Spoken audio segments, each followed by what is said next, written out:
title, the World Championship. He's got it, great shot. And hits the jack and changes everything dramatically. Cracking ball. She's got the weight, she's got the line. He's hit it. She has won the gold medal in a pulsating final.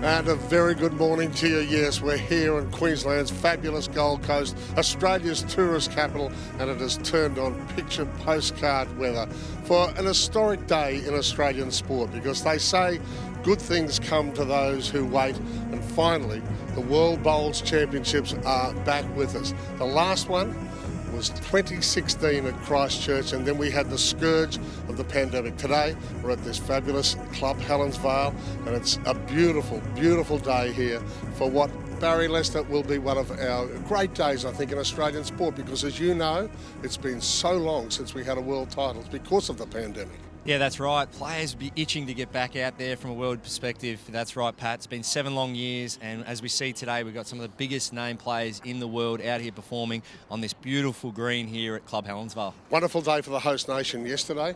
They reached 5 finals, and we'll have a couple of them involved today, but particularly we're going to concentrate on the women's fours, Australia v England, the old rivals. Yeah, that's right. The ashes of lawn bowls, some of the biggest names going around in world bowls. Obviously, Australia, a very strong team, as you can see there, and starting up with Sophie Tolchard for the English team, Commonwealth Games gold medalist. She's been around for a long time. Very strong team the English have brought over. Playing in different conditions, obviously, coming from Northern Hemisphere, so we're expecting a big game there. Australia this afternoon will be featured as well in the men's pairs final. But look, talk to us about the conditions. Now, because there's a little bit of breeze around, it's been hot pretty much all week here. Yeah, there's sunscreen on already. Players talking about hydration and just being prepared the best they can, but it's been a slog already. That's the thing about World Championships. You've got to be resilient day in, day out, and playing against so many different countries and different times of day. So all the players are really revved up and ready to go from a preparation point of view. Speak about resilience. Australia showed that yesterday. Out of this road to the final, that Australia-Scotland match was key, wasn't it? It was absolutely epic, was it, Pat? Massive crowds down at Broadbeach cheering on the Aussies. They got well behind and then came up with the goods when it mattered, and they're going to have to do that again today. And of course, England have been a little easier through to the finals. It's going to be a great match, isn't it? It's going to be fantastic. It really is. You've got so many quality players out on the rink, and the green conditions are beautiful. Club Helensvale, very worldly renowned for their beautiful greens. Here's Team Australia. I recognise quite a few of those, but Kelsey Cottrell, she was the prodigy, wasn't she? Yeah, just reached over 500 games recently for Australia. Started at age 15, and here she is going for another world title at age 33 at her home club. 3 of these 8 bowlers featured in that classic pairs final at the Commonwealth Games last year in Birmingham. There'll be a little bit of revenge maybe on the England minds. Yeah, even though it's a different discipline, there'll be definitely some form of revenge there. Even though it was over a year ago, different greens, different format, but there's always that one you want to get the wood over your opponent. All right, 44 nations involved, over 500 bowlers. This is the biggest world titles ever, and we're breaking new ground today. Thanks to our very good friends at Audica, we've gone inside both teams just before they start this women's fours final. You need just to get it. Just get it. Yeah, just attack. Yeah, just attack. Yes. Yeah, I reckon that draw or the none of this faffy. Yeah. Just get it. Get the team and then attack. Yeah. Okay, let's do this, girls. I know we can. We can dream to. Yeah. Let's get off to a good start as well. Yes. That would help. It would help. That would help. Okay, let's go, girls. Let's go. Get it. Yeah, switch. Think about jack length. That'll be crucial. There's a little bit of breeze today, isn't there? So you just need to keep an eye. Just need to keep drinking the water as well. Keep hydrated. Concentrated. And we'll crack on. Yeah. Do our best, on the pace. as we've always done. Yeah. Keep doing us. Yeah. Being us. Being us. Yeah. Absolutely. Got this. If anyone can get it, you can get it. Some great insight here, rinkside, seeing the green rolling just short of 16 second, and what we will see, some wide drawing bowls here from both players. All players right now focusing on their line and length, making sure they're giving the bowl a full chance in the roll up. It's so important that they do that, and we're going to be in for a great game here with all these experienced players on these beautiful greens at Club Helensvale. looking forward to this match. Alrighty, here we go. This is going to be a magnificent match. There's no doubt about it. So much experience out here for a World Bowls final. You know, you think maybe there'll be some nerves, but a lot of these players are so experienced at this level. So we're waiting for a fantastic match here, Pat. Well, I've just rushed upstairs from down there. It's all set up down there. You can feel the tension. I'm joined with probably the voice of Australian Bowls, Clive Adams. Clive, great to have you guiding me through today. I'm looking forward to your experience, mate. Welcome to the family, and it is a family, so this is going to be fantastic. I mean, we've seen both teams go to the brink of being out of the competition in the final series. You know, we saw that wonderful comeback from Australia yesterday when they were down 12-0 against Scotland, and they got back and got the win. And equally, England faced a final bowl from Wales that could have put them out of the tournament in the quarterfinals. It missed by millimetres, and they find themselves right here in this final. Sophie Tolchard to get us underway. Clive, the one thing I noticed when I was checking bios, etc., is the relative youth in these squads. Yeah, there's no doubt about it. It is something that jumps off the page, isn't it? And you know, again, you look at the youth and you can be misled to think maybe inexperienced, but that's not the case. You know, a lot of these players, I mean, you talked about it with Barry in the opener there, that you know, someone like Kelsey's been representing for 18 years. Amy Pharaoh, 2004 gold medalist in the World Force. Yeah. You know. Yeah, she goes back to the Commonwealth Games in 2002. She does. Yeah. Just down here with the first bowl. Just drops in behind. As a young journo, I remember doing stories with Kelsey as a prodigy. She was the bowls prodigy, wasn't she? She was wonderful for the sport. Yeah, the pathway, when you look at it, you've got Karen Murphy, who of course was he's still defending champion for a little bit longer as world singles champion. Then you sort of had Lynsey Clarke arrive on the scene, and then Kelsey. So it's interesting to see two of them out here competing, and of course Karen Murphy on the sidelines in a coaching role. Talk to us about the nuances of what they're saying here are fast greens. Yeah, so certainly we saw the speed come up there at 15.7. Now that's only going to get quicker as the day goes on. So generally the greens here are known as Kristina. She's been on fire all week, and nice confident start there. The good thing for Kristina there is she's found the line, and looking at the roll-up that we saw, the players get a little roll-up. The width is there, so there's plenty of draw that's associated with the faster green. We'll find as the game wears on, the green's going to get a little bit quicker, and you might even find a bit more turn. So the players are just going to have to be alert to that as the game progresses. Oh, yeah, I don't think there's any doubt about that, because just coming down, you know, from the rink, that there's a breeze. Yep. Because we're not far from the ocean here, and it's quite hot already. It's only just past 8:30 in the morning here, local time. It is perfection. Dawn Hayman now. Dawn on the backhand. Looking at the flags, the backhand will be the narrower side, with the breeze just blowing across this bowl, fighting the breeze to come back. And of course we've also got the coloured bowls, so Australia using the red bowls. So all the red bowls belong to Australia, and all the blue belong to England. Makes it very easy to keep track of. Makes it much easier viewing as we see Jamie-Lea Marshall using a Taylor SR. That's obviously your preference. You know, you find a bowl that suits you. Yeah, certainly. The players have, you know, slightly different bias type bowls that they like to use. Some go for a wider drawing bowl. We see Australia holding a couple early in this end. Dawn with a switch to the forehand after that last bowl dropped in the line. Well, Dawn just needs this to finish off to the jack. What a great shot. Brilliant shot from Dawn Hayman. Just falls over in front of the jack as well, covers it up. Plenty of support early here. People have certainly got in here and got their seats early, because this is going to be a massive day of bowls here. There you see it. Perfection. Dawn multiple medalist in multi-nations events. Just explain that to the uninitiated. Yeah, well, certainly. I mean, there's the different levels of competition. You've got some Asia Pacific championships. You've got multi-nations. So it all gives the players really great experience at playing these high-level matches. Dawn had a massive run in singles, and probably for 2 or 3 years there, she was almost unbeatable in singles, and lends itself nicely to that second trial as we see weight here for the first time in the match. It looks a little wide. Well, it's caught one of the bowls and managed to get a couple out there, so just one now to the Australians. So yeah, Dawn has a nice all-round game for that second spot.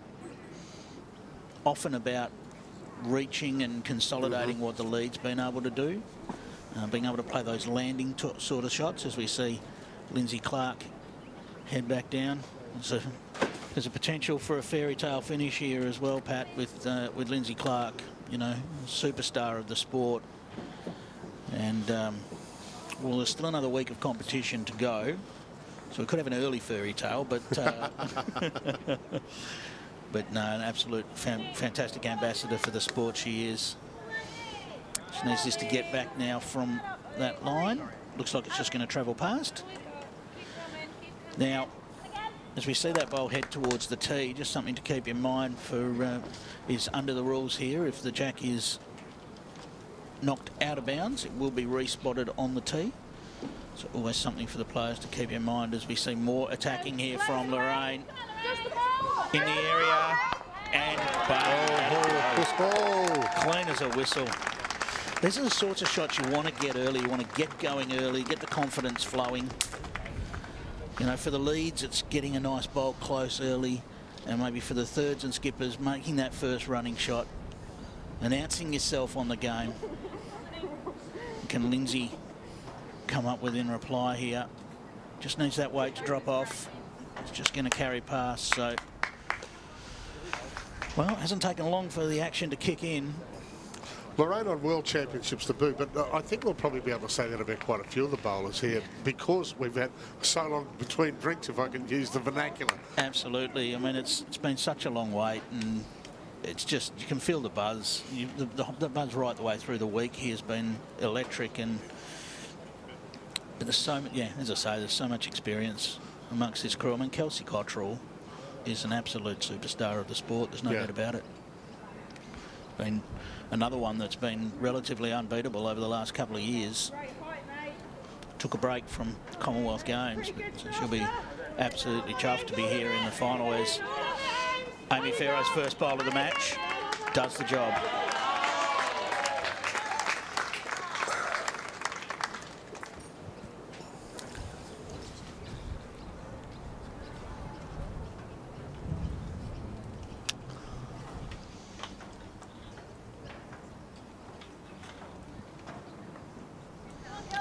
Kelsey's reply here needs us to get down from this nice wide line. Look at this bent home. Well, that'll do for second shot. Well, actually, quite close. Drop back late. One down signal from Kristina.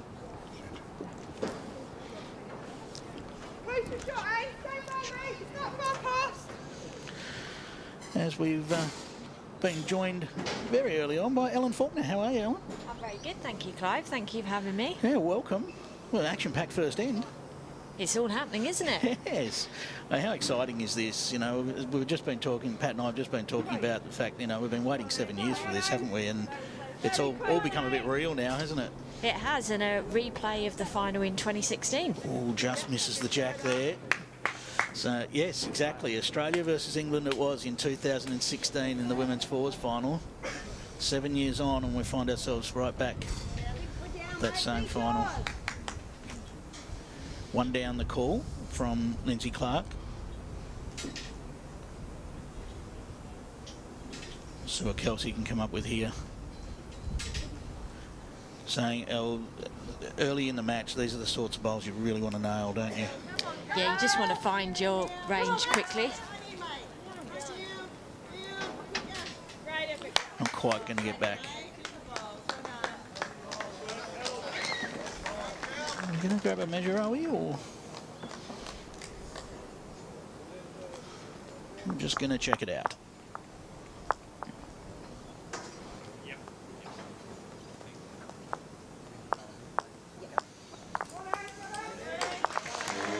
One to England. England 1 up after the first end.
We're back. It's been a vast contrast in that first end, wasn't there? Australia on top and then England grabbing the lead late. Yeah, draw shots and weighted shots early in the match, and that's what you'll see. The players here have all got the confidence to play those big shots. Early in this second end, Sophie having the first honours. We're really looking forward to that battle, Ellen, between Sophie and Kristina, because we saw it at the Commonwealth Games and they put on an absolute display. I think it was end 11 of the Commonwealth Games, about the most perfect leaders end you're ever going to see. So hopefully we'll have a little bit more of that. Yeah, I would certainly expect so. I mean, what a game that was. Yeah. I think it's probably the best game I've ever seen, actually. Incredible game, but all these players very accomplished, all of them used to the world stage. Obviously for Dawn it's her debut and she's been fantastic all the way through, but both teams being skippered by very experienced campaigners in Kelsey Cottrell for Australia and Amy Pharaoh for England. Now, Dawn's got contact there and pushed that ball past the jack, so wait for a signal to see exactly who's got shot, but would have loved that to get just a little bit more of the bowl, but still may have done enough to claim shot for Australia.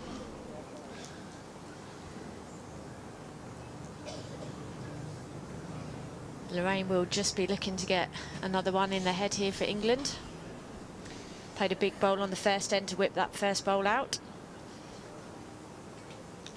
Yeah, using the Taylor GTR, probably the widest bowl of the England team. There's Nero Optima out there with Amy Pharaoh as well, but just needs this to run. Not quite going to. Well, might see the opposite side for Lynsey Clarke. She might be looking down here on the forehand to beat that blue bowl. Even if she lands on it, it's handy. Yeah, she's got chances there. Even if she's tight, she turns the Aussie bowl up. Kelsey's had a good look at that and pretty confident that Australia's got the shot. Yeah, she's got a good eye. So, Alan, for the uninitiated, do the skips basically decide the tactics for this? Pretty much, yes. Yeah. So the skips in conjunction with the third, but you know, most teams, everyone plays, you know, an important part and gets an input into it, but it's the skipper that ultimately will make the final decision. Well, Lynsey's right in the area here too. Just looking for some contact now. Well, that settles that measure, doesn't it? Well played from Lynsey. The clear thing there was the weight that she played. She gave it all sorts of chances, the little edge off the bowl or getting to the blue bowl. You know, if she misses that red, she's not far off landing that blue. And that's exactly right. It's all about playing percentages. And of course the skippers can talk with the rinkside coach. So there's Mo Monkton for England and Rebecca Van Ash for Australia. So they can check in with their coach if they wish to.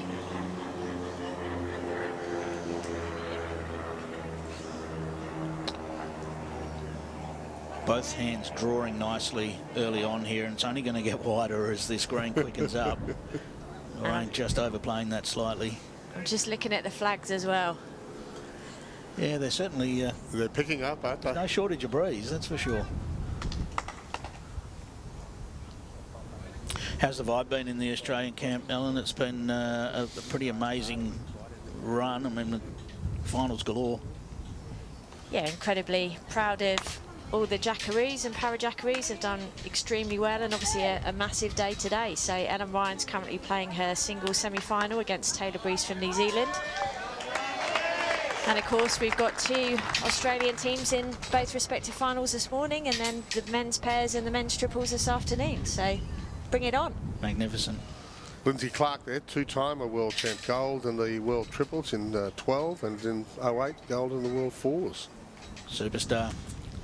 In the swan song of her career, and she can keep doing that. 2 great bowls there, 2 bowls that improve the situation for Australia. Interesting that there's some discussion around which hand to play here. I'd have thought the temptation for England would be to switch to the forehand with that bowl to, you know, bowl sticking out there to play to. Really, if they're going to go back, if they're going to stick with the backhand, it just has to be a perfect draw shot. So it'll be interesting to see the discussion of both hands here, so we'll see what Amy chooses.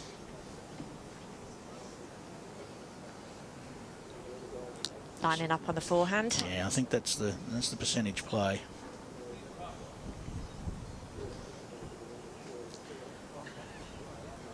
Feels like you need to trust the line out here. Nice wide draw. Here it comes. She likes it. Well, she's given it every chance. What a shot. Amy Pharaoh.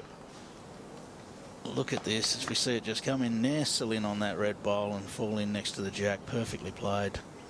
Absolute bomb of a bowl. Under pressure and delivers. Now, Amy took time away, didn't she? I read through her history. 2002, 6 and 10 Com Games, and then we didn't see her at the Com Games until 2022. So Amy is a very, very good friend of mine.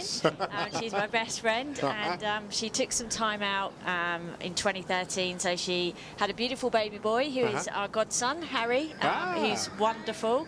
And she took some time out to focus on him and her career, and came back recently into the fold. So Amy's last international game prior to Birmingham was actually in 2011 in Cyprus, where we came away with gold in the Atlantic Championship fours.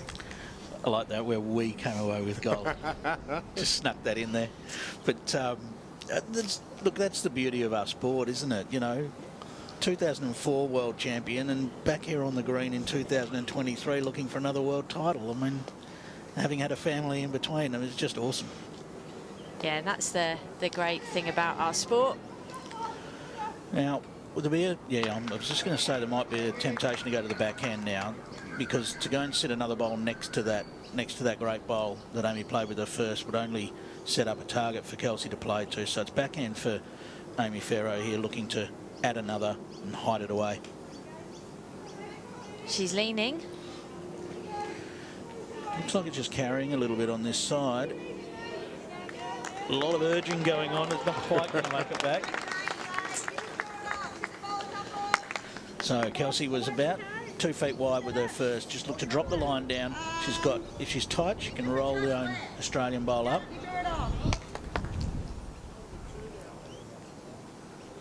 I think we heard Lynsey say just draw it off. I think that's the call. Yes.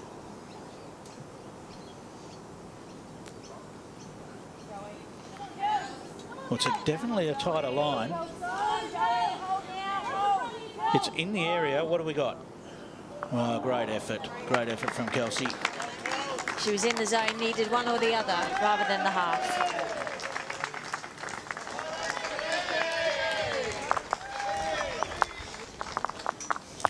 Yeah, another one to England. Another one to England. England go 2 up after 2 ends here, and we thank our great friends at Drinkwise. You won't miss a moment if you drink wise.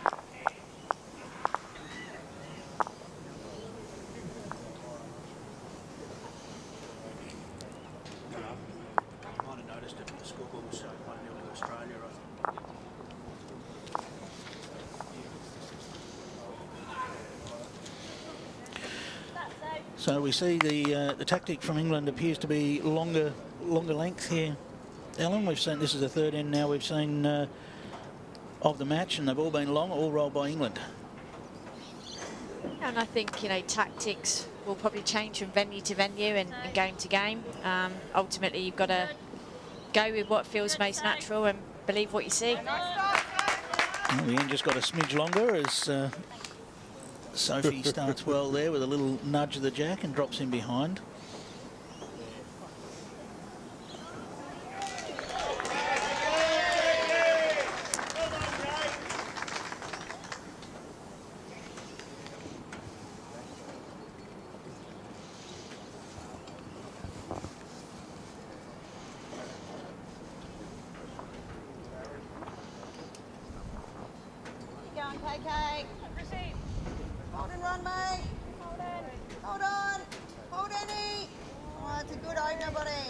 See that drop away with that breeze on that side, but perfectly weighted for Kristina and something to work on for the next. Yeah, very good opening bowl. I think it's going to be one of those games where it's very difficult to nail it consistently. Just looking for bowls in the areas, build the heads. Very well. Good sight.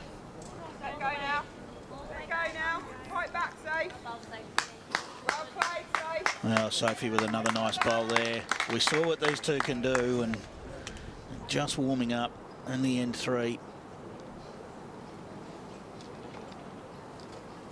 Seen Kristina's career develop firsthand, really, being a West Australian, a fellow Western Australian, and she's just taken her game to another level. It seems like every year for about the last 6 or 7 years she's gone up another level in terms of her consistency. As I say that, she drops one a little bit quick round the back, but it's been amazing to see her rise in the sport.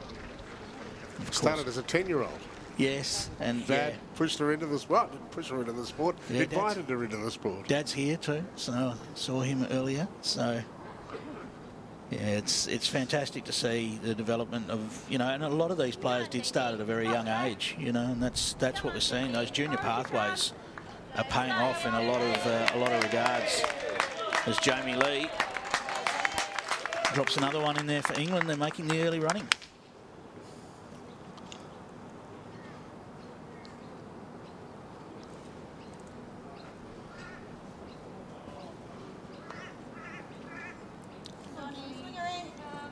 The bowl of Dawn Harper in play at the moment. Great line, mate. Dawn Hayman, I should say.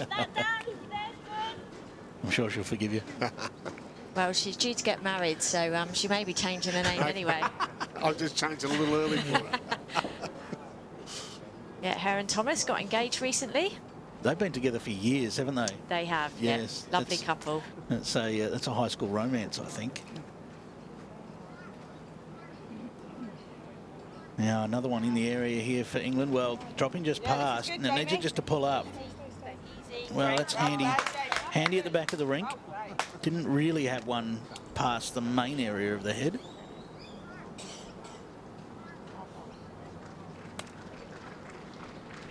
And Viewers are probably wondering why Australia are with the red bowls and England are with the blue bowls. So despite the uniforms, yes. Yeah. So basically it works around the draw. So whoever's first in the draw is red and whoever's second in the draw is blue. Makes it much easier for keeping track of who's, you know, especially in a game of fours. When you get out there and players are using all different sorts of colours these days, it can be quite tricky working out who's who, but nice and clear on your screen. And of course that's only been recently brought in, with the first time that taking place at the Commonwealth Games in Birmingham. Yeah, we'd seen the coloured bowls used cleverly, like in the BPLs and things like that as well, but first time at major championships, yeah. Lorraine now on this wide drawing. Looks like, well, her reaction says it's quick, but we'll see. And it is a little quick. You could just see her hand movement as she let it go. It was like, oh, hang on. And this particular green here at Helensvale can get treacherously quick. It can get very, very... I've played on this when it was about 20 seconds. It was 15.7 at the start of the match. We can almost guarantee that it's picked up already from that, and we'll just continue to do so. So how soon will that happen? I mean, we're only halfway through the third end, but just from sitting here, when we're not quite exposed, but we can see the breeze is well and truly up. Looks to be a traditional sou'easter here on the Gold Coast. We're not too far from the water. And how quickly will the nature of this green change? It'll gradually change as the game goes on. The great shot there from Lynsey. Clarke does the job. Does the job that she's done for years, just drops bowls in there. Yeah, so it'll be a gradual change, and we'd expect it to be up around the 18-second mark, probably by about the 10th end, I'd say, of this match, and just stay that way for the rest of the day. But, just something the players need to be constantly aware of. Not a very dewy morning here this morning, so sometimes the greens can be known to start just a little bit slower because of the dew factor. But with not much to speak of this morning, already a good pace. And speaking of good pace, there's some behind this bowl. What's she got? Jack into the ditch. That'll do the job. That back bowl we talked about earlier, coming in handy for England. So England playing the big shots early here. Yep, they're certainly not afraid to attack. I think we saw that with Amy's game. Amy is quite an attacking player, isn't she, at times? Yeah, and Lorraine, as you've just seen, you know, she's played 2 really big conversion shots on the first end, and now on this end 3, she's not afraid to go and go quick. So maybe we just explain to our first-time viewers, Jack into the ditch doesn't mean the end of the end, does it? No, certainly not. So now the challenge is to get as close to that jack without going in the ditch. The boundary pegs are a different story. If it goes outside the boundary pegs, and we whack the jack back on the tee and play to that.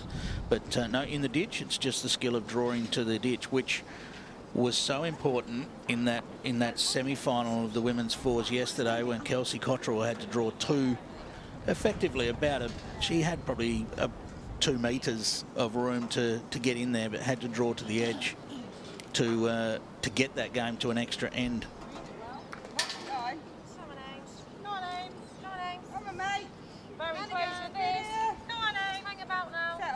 Well, is this going to pull up? It looks like it will. What a great shot that is. Brilliant shot from Amy Pharaoh. Kelsey now with all to do here. Then he's going to be very hard to beat. Almost comes into your mind now, getting second shot for Kelsey. Needs this one to be in the area to allow her to have a real crack with the last. That's a great sider, mate. Yeah, track's really good. Another meter. Look at the positive words coming from the Australian team. Yeah. It's all about positives. Amy Pharaoh with a chance to draw another for England.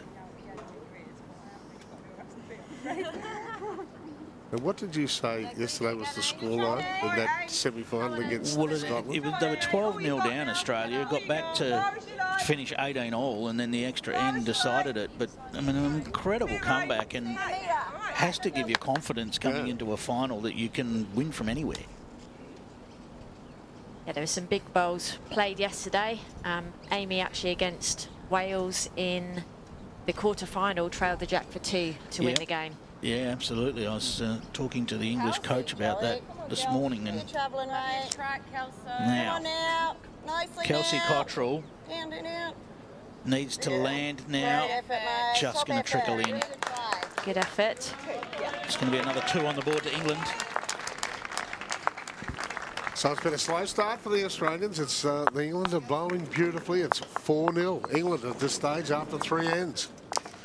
Big thank you to Ellen Faulkner as she leaves us to go and do her duties with the Australian team.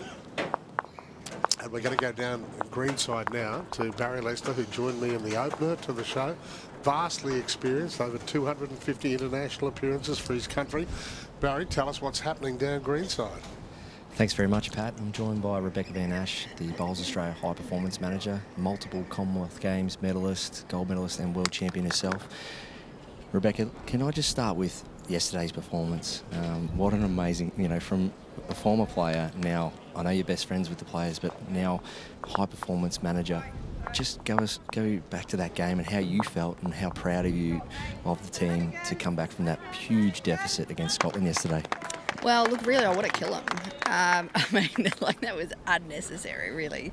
No, look, it was really hard on the sideline because you're bleeding for them, you're feeling for them, but you also want to give them as much encouragement and assistance as you can. But look, it's funny, they asked me seriously last night in the debrief if I ever thought it was gone, and the truth is I didn't. I honestly thought they could keep fighting back. I've seen them do it through a few of the round games. These 4 girls, just no matter whatever happens today, are an incredible foursome, and they have each other's back and they support each other. So when the chips were down, I had every belief that they could back each other up. I mean, I tried to chip in and just give them as much support as I could from the side, but look, they really are an incredible foursome, and I knew that they had the skill to do it. So sometimes you just got to get a bit of a break and put a bit of pressure on, and pressure does funny things to people, and these girls showed that when the pressure was on, that they could do it. And from a high performance perspective, give us a bit of a look at the program leading into this World Bowls Championship. What goes on behind the scenes in terms of physical prep, mental prep. I know you have really done a lot of work with the Australian Institute of Sport the last few years alongside Gary Willis, and really making sure that these players are acting like athletes, preparing like athletes, so they can get the best out of themselves week in, week out.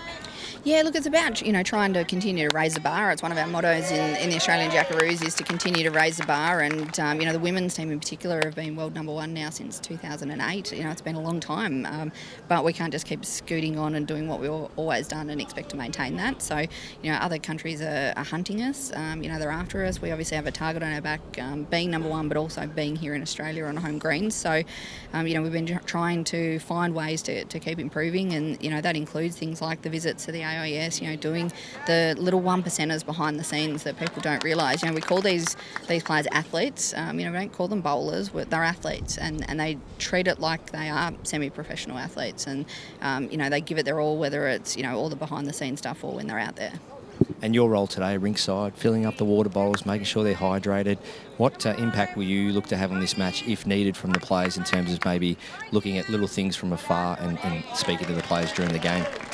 Yeah, well, hopefully I can be a little bit more assistance than filling drink bottles, but of course that is important. But look, I just sort of jot a few things down on the side. I'm pretty big on looking at looking at stats and trying to find patterns in games.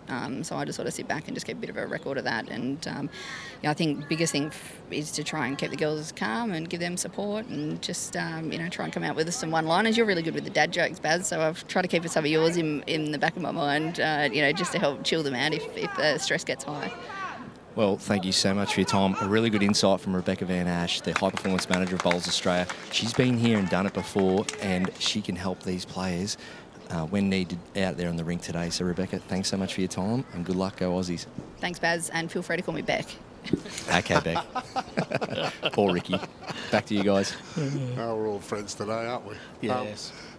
Well, 12-0 down yesterday in the semi, so 4-0 down's no reason to panic at all, Clive, is it? No reason to panic. No, I say we're looking for patterns at the moment. Well, the pattern is England is scoring and Australia aren't. But no, look, it's been an interesting start to the match.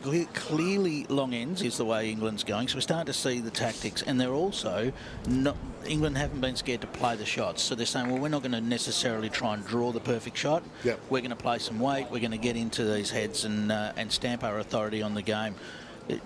No surprise to think that's a game plan coming in and a conscious effort to do so. Yeah.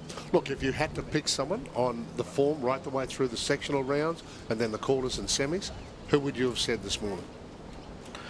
Well, this is the thing. If you look at their form through the tournament, it's very, very similar. As we just watched this last, well, didn't need the edge for England there. Without that edge, I think it was probably landing the two Australian bowls. Australia through the tournament, plus 81 shots. England through the tournament, plus 82 shots. I mean, you know, now England did drop a game to South Africa on their way through. Australia have been undefeated, but had a couple of close ones, as we've talked about. Close one against Canada by just 2 shots and a close one against Norfolk Island. Look, if you'd asked us to pick, you'd probably go with the home Sure. team in the home conditions, and if they were playing in England, you'd probably go with the home team there with the quality that we've got. So Australia now just be looking to get that score on the board and settle into the match. So we see Lynsey Clarke's bowl going down now. Just for those at home, the breeze is coming across from right to left on your screen. From right to left, left to right? Left to right. Yes. Yeah, that's right.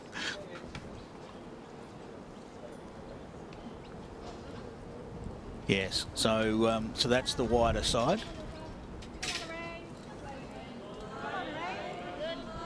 They like this one. Oh, that's a great shot.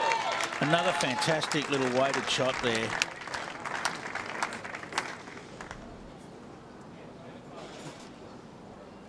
Brilliantly played, just got enough of the bowl. So they're holding how many, do you think, at the moment? Well, I think it's created at least 3. Yeah, I think maybe 3 too. And Lynsey responding with some weight of her own. Hold is the call, which means it's probably just under. There it goes. So looks like 3 to England as we change over. And, well, despite the fight back, I mean, it's not ideal that you have to make fight backs. So it'll be very important for Kelsey Cottrell to nail this and get the Australians on the board. But Amy's going to have the first crack.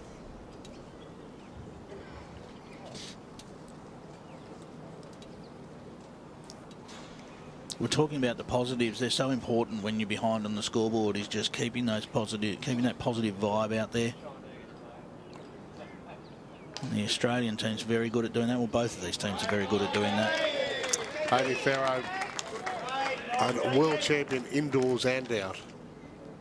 Yeah, she's a star of the sport, no doubt. She's going around the back here. Now, will that pull up? No, it's dropped in the ditch.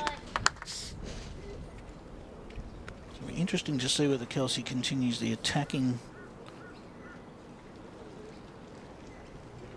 style of this end. Looks like she might be.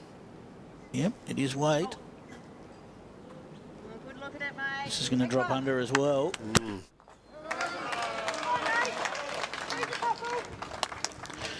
Gives you an insight into perhaps how difficult the players feel the draw might be here, because you sort of look at that and think, well, she's got a foot or so, 1.5 feet to draw to at least cut down, and they're opting with weight. Amy's not far away here. Just needs to land in amongst these now. Yeah, that's all right. I don't think that'll count. Don't think that's in, mate. Go again. Get under there. Lynsey agrees with me, so that's good. We're going weight again, so needs some contact. Perhaps get a couple of them out. Over 500 appearances for her country. Anything onto Jack is a big result for Australia here. She's in the area. She's got the Jack. Now, where's this blue ball going? Where has... Well, they're cheering. Where has everything landed here? I think England may have won. It looked like it. When Jack we believe, Clive, they were probably holding 4. Is the Jack in bounds is the question. No, the Jack has gone out of bounds. So that's a better result for Australia than if the Jack stayed in, and it's going to be 2 to Australia as the Jack will be respotted on the tee. Oh, yes, they're excited, the Australians, and why not? Suddenly it's 4-2 here at Club Helensvale.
The fourth end was critical for Australia here in the World Championships Women's Fours.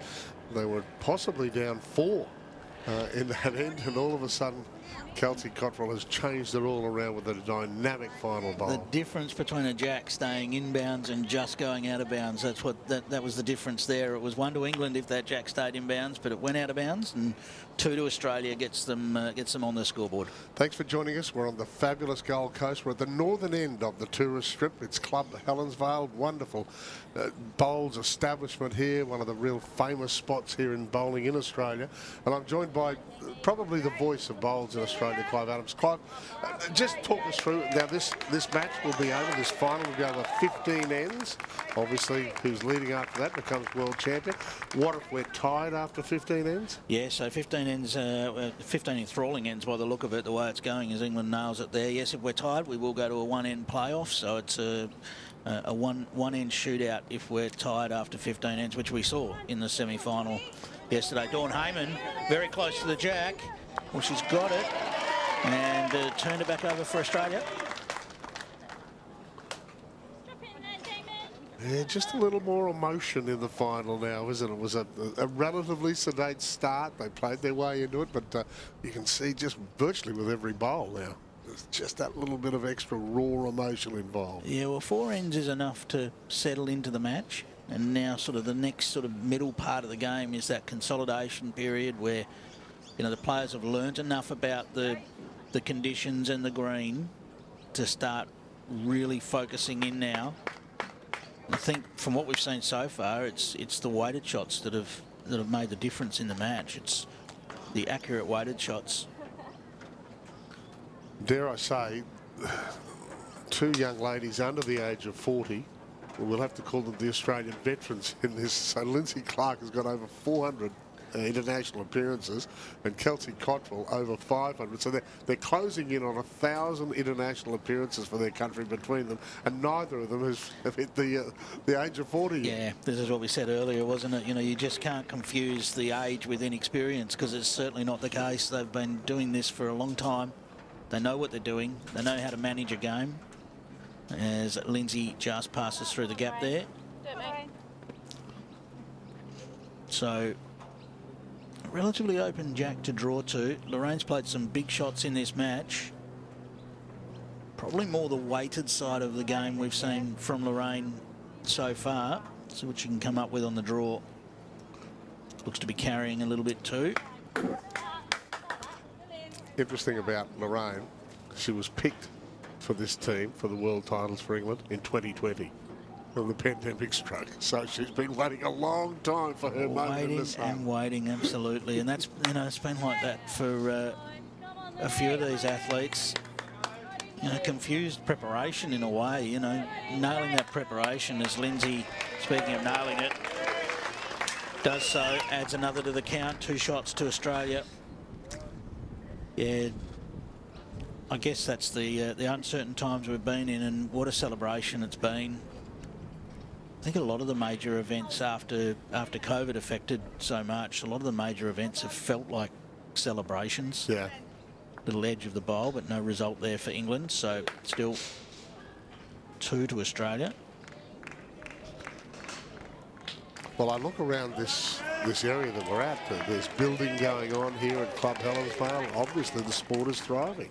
Yeah, there's no doubt about it. You know, participation's higher than it's ever been before. People are just getting out and having a go. You know, and that's the first part of no bowls, where you just get down and have a game of barefoot at your local club. You know, local clubs are always ready and willing to let you have a go and experience the sport. And you know, if you get close once, generally then you're hooked.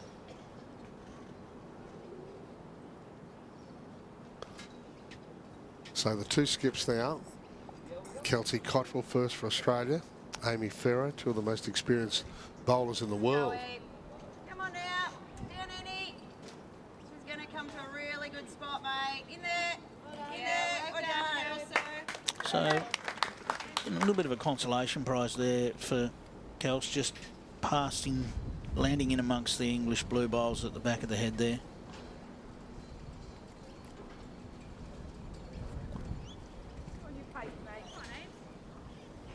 All on the pace is the call from the English team, and is also, as you can see, they were spot on because the line was right. So can Kelsey close right in on this jack? And if she can, Australians could be in the position to take the lead in the match.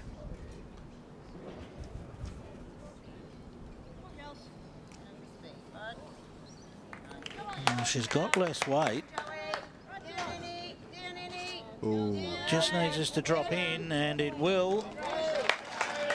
Well, it's well played. It has given Amy a little bit more of a shelf at the back of the rink to play to.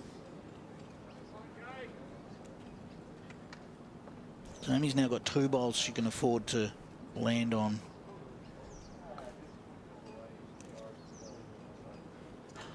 Probably needs to drop a couple of feet off her last. Not much noise coming. And this is going to drop under. That's why. Well, this is going to be a very handy collect to Australia. Well, we can see at least 2, can't we? Well, they might go. Well, there's 3 there, and they might go looking for a 4th. The measure for the 4th. Yeah, well.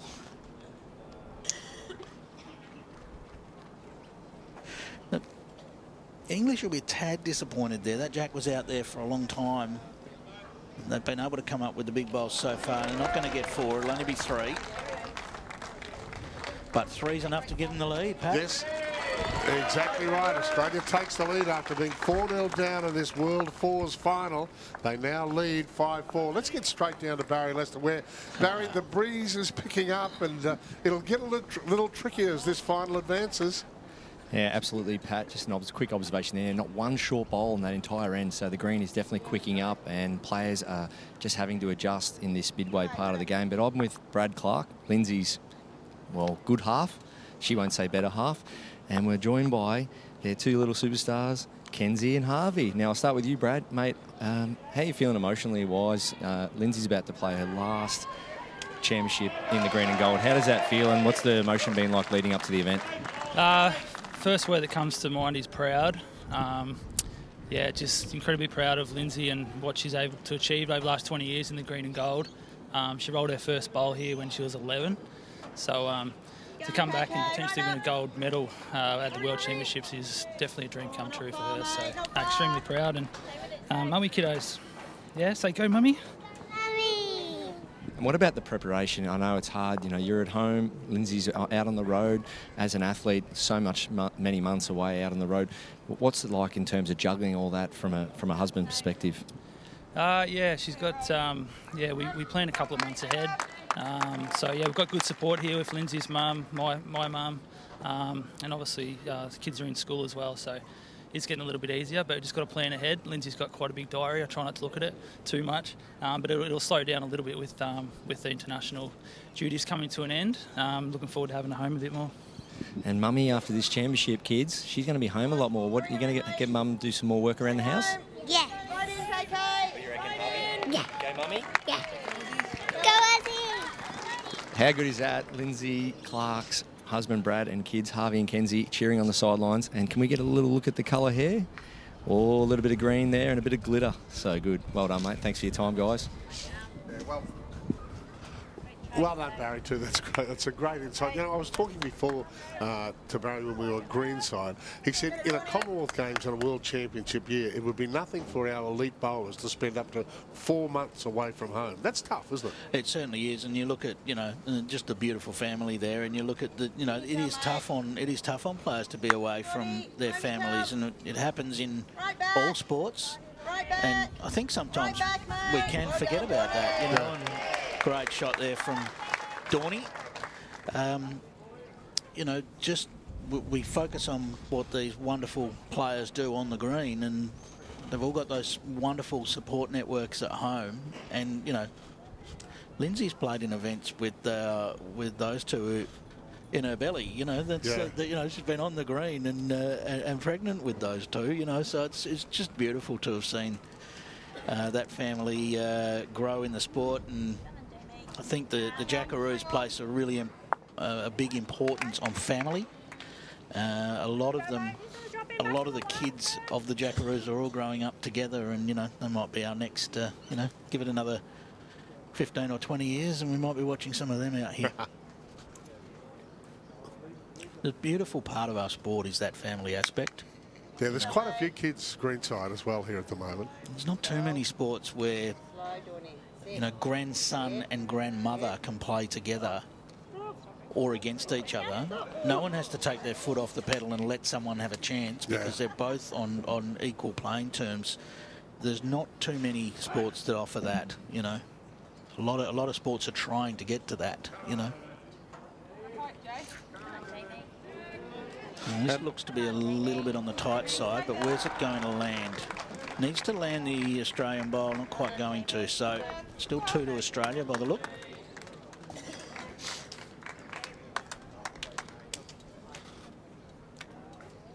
I know from the sport that I commentated on for the best part of a quarter of a century, the golf. Golf started to thrive during the pandemic, when people were eventually allowed out of their lockups because they were just desperate to get out and do some physical activity. And golf really grabbed it by the horns. And I think maybe the same with bowls. Yeah, certainly. Bowls found the same, that they're, you know, a lot of the participation products out there, the Jack Attack programs, and, you know, they were so popular. People weren't travelling as much so they were looking for things to do. They obviously had time cooped up in the house and wanted to get out. So, you know, bowls is a wonderful option for that. Such a social sport, as well as, you know, you can play at any of these levels. You know, we're right here playing for a world title, and, you know, during the week there'll be people out here just playing barefoot bowls socially and enjoying that side of the sport, you know. This is Lynsey, Clarke, family here, as you've just met with Barry.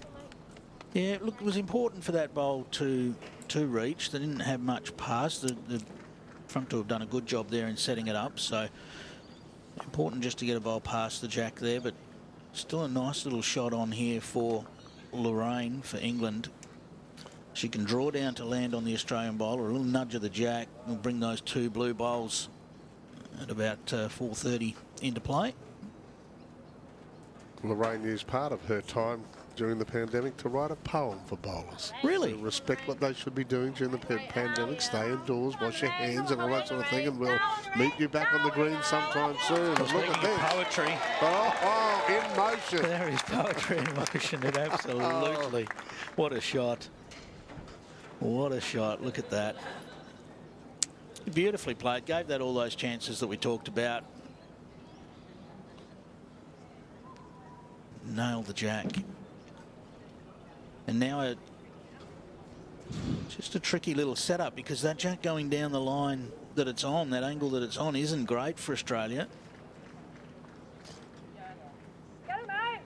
It might be, it could be hit it hard. It could be hit it hard, might be the option here. Bumping it's not really, yeah, we're going to see weight. Lynsey winding up here. Solid weight. She's close. Got it clean. What a shot. Lynsey.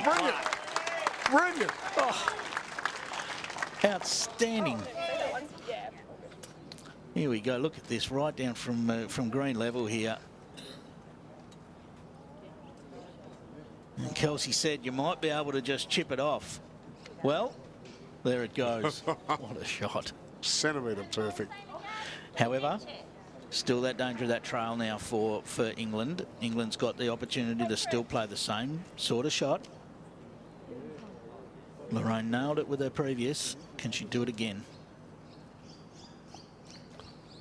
Really comes into one of the real key elements of the sport, is that consistency. Well, she's not trying to do that again. She's going weight. Bang. Out goes the closest Australian bowl. Still expect it's 1 to Australia at the moment as we will change over. Yes, we refer to the skips, Amy Pharaoh from England, Kelsey Cottrell.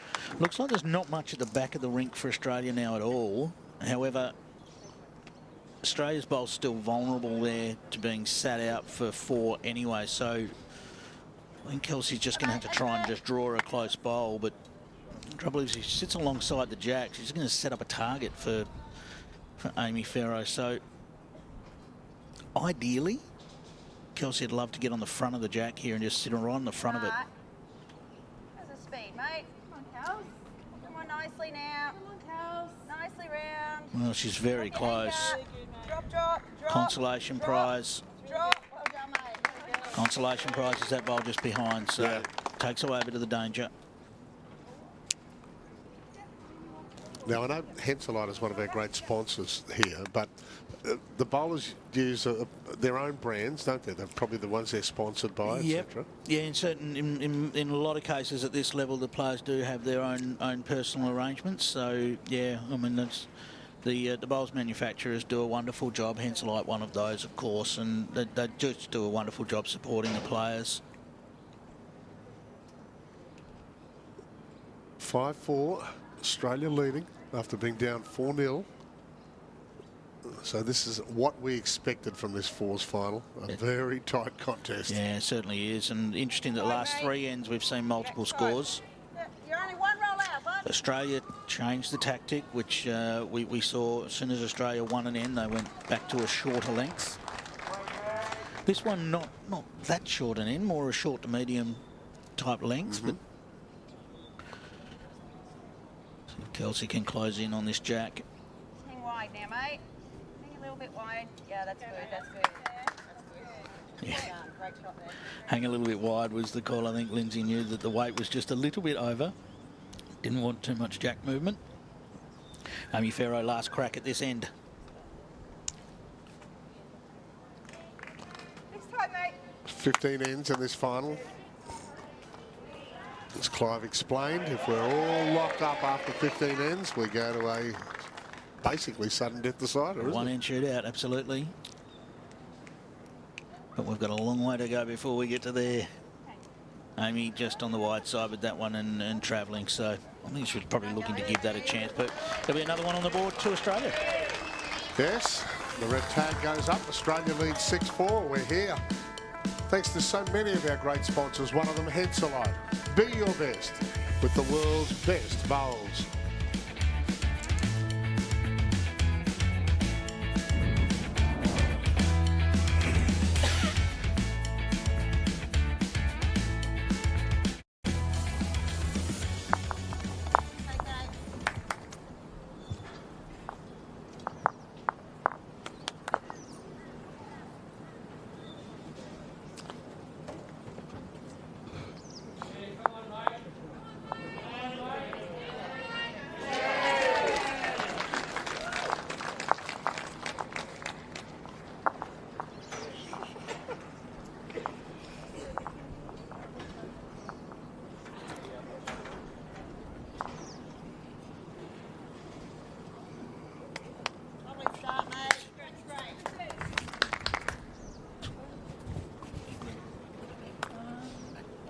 There. So we're dictating.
We're back.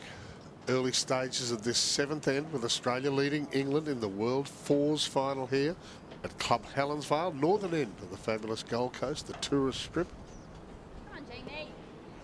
Kristina Krstic and Dawn Hayman starting the assault for Australia in this one. What a shot.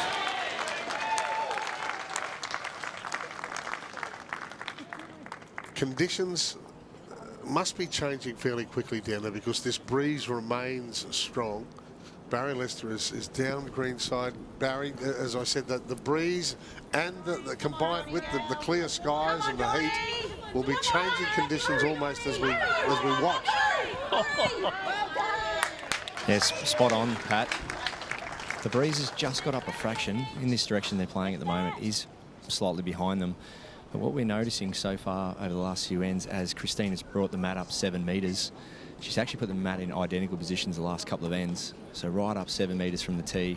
With the jack around the tee, it's now playing at about 26 metres. So that length, Australia trying to just get some momentum going there, some rhythm. And England, even though they've probably got second shot there, England aren't struggling to reach with this particular length. So what Australia's trying to do there is bring that real touch element into the game. And Australia's definitely got the upper hand in that area because of the home ground advantage, playing here all the time over the years, all the training camps, familiar with the surround. So they're just trying to break up England's comfort, and that mat up and short jack is proving I think, the pivotal part of this match, why they've got back in front. Yeah, Barry, just tell us about that a little bit more, because it just takes away that free swing sort of length, doesn't it? The long end's sort of a freer swing, whereas once you shorten that length up, it just brings that little bit more judgment into it. Yeah, and also runs the risk that if you are maybe slightly off your game, so if you're not quite nailing the jack, you run the risk that if you're heavy, you are wasted in the ditch and on the bank. So we saw England have quite a few bowls on the bank last end. Yes, they were slightly heavy, but when the jack's around the tee, most times if you're too heavy, you're going to be on the bank and out of the game. And we're seeing that there the last end. But England, they've managed to, even though you can see Australia's high effective rate there, 4 bowls inside 18 inches, England's only just got that one in there. And that's proving to be the difference. And that momentum, Kristina, you can see her clearly storming up the green, putting the mat down, confident. The team's right across it and they're running with it. Barry, I think the key to the match so far has been weighted shots, which is probably a little bit of a surprise. I didn't necessarily expect that to be the case between these two teams, but the key conversions have been the big weight shots. Yeah, I'm with you, Clive. Especially the first end, I didn't expect that from Lorraine, even though I know she can play those shots. I thought it might have been a case of just feel her way into the game and just try and play a few more draw shots. But if that's a game plan they've worked on, I've noticed the last 3 or 4 days, they've played a lot of weight, so they're sticking to their guns, and you love to see that. They're not trying to play any different style of game. They're trying to use what's worked to get them here. And these players of this standard have got that shot. And like you say, we've seen a lot of weighted shots already, but none better than Lynsey's on the last end, ripping that bowl off the shot jack. Yeah, loving this inside. Thank you, Barry. Really appreciate it. Clive, you were talking to me in the commercial break and said, look, make no mistake, as soon as England grab a point and take an end, for example, they will go back to this long game. Yeah, absolutely. I think we've seen the markers have been put down here by both teams. You know, I don't see either team necessarily swaying away from what they're doing. As much as we know, Kelsey Cottrell loves ditch-to-ditch length. That's what she made a name for herself, particularly at BPLs, of nailing ditch-to-ditch length. She's got the flexibility to play any length of course and the quality to do so. So I think we've seen Australia's going to play short, England's going to play long. And the pattern of the match is exactly that at the moment. This is very close. Look at this shot. What a bowl. What a shot from Lorraine Kuhler. She has come up with some massive bowls in this match so far. Look at the precision here. Finds her way down to the Australian bowl, falls right in behind the jack. And we might be back to seeing some weight from the Australians. What a shot. Celebration. And see the confidence with which Lorraine plays. There's a real air of confidence about the way she handles herself. Now, looking at that, it may only be 1 to England. The bowl, as it fell on the jack, it did nudge the jack slightly. It's a tight measure at the front for second. So, this is right below us in our commentary area. What does someone of the ability of Kelsey Cottrell ponder here? Because, to use the old vernacular, give up, you're completely surrounded at the moment. It's the jack. Yes, well, I'm thinking they might play some weight through it, but there is danger around in doing so. Won't have to wait long. No, it's just certainly not big weight. Just looking to arrive in there. Needs it to get to bending now. A little edge and back. Well, it settles the measure anyway. It's 1 to England. It was going to be an interesting measure at the front of that. And looking straight over it, it actually, the action's happening right below where we are. And on the green, it looked like that might have actually been 2 to England, but our screen was telling me different. So we don't have to worry about that now because Kelsey's got in there for second shot. But does give Amy a nice little landing area to draw another here. This is Kelsey's home club too, isn't it? Yeah, yes, absolutely. What a treat this is. We've seen so many great bowls already, and we're not quite at the halfway point.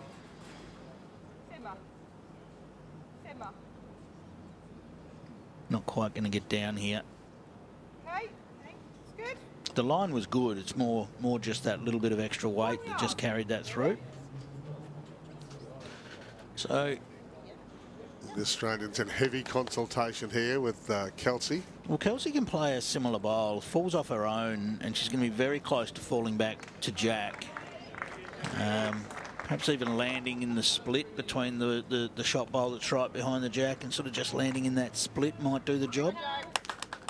There is also a forehand shot on, so she's going to stick with the backhand. It was potentially a forehand shot to push her own bowl up onto the Jack and squeeze it sideways. It's the beauty of our sport. There's not necessarily a right or wrong in shot play. It's backing what you're doing and backing what you think you can achieve. This is out a bit deep, I think. Yeah, just a little wide to be in the zone. Well, Amy can play this with a fair bit of confidence. She's got the outside blue bowl to come down off if she's a little bit wide. She's got her own bowl in front to turn up. No real prize for tight.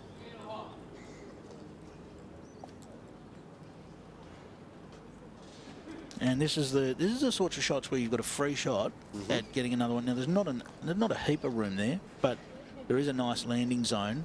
And these are the ones that if you can take advantage, these can make a big difference on the scoreboard at the end of the match. Come on, Ames. Come on, Ames. Come on, Ames. All of it. All of it. All of it. Stay there. Stay there now. It was all of it. All of it. No, leave it alone. It was heart and mouth stuff there for a moment, but the blue bat goes up. It's 1 to England. It's closing in. It's 6-5. It's tight. And I'm thinking we'll go back to a long end. I think so. Next time round.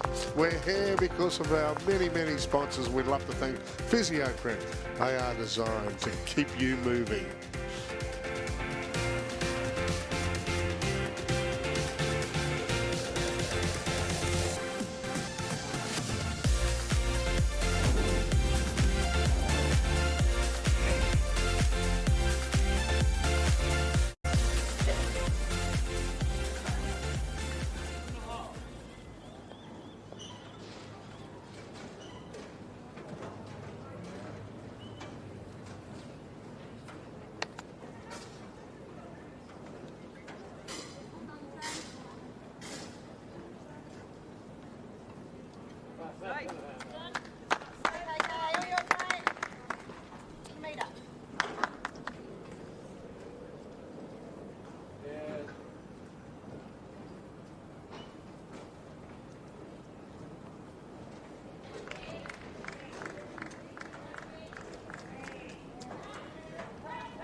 Lucky, mate. Your pace was good. Meter, mate.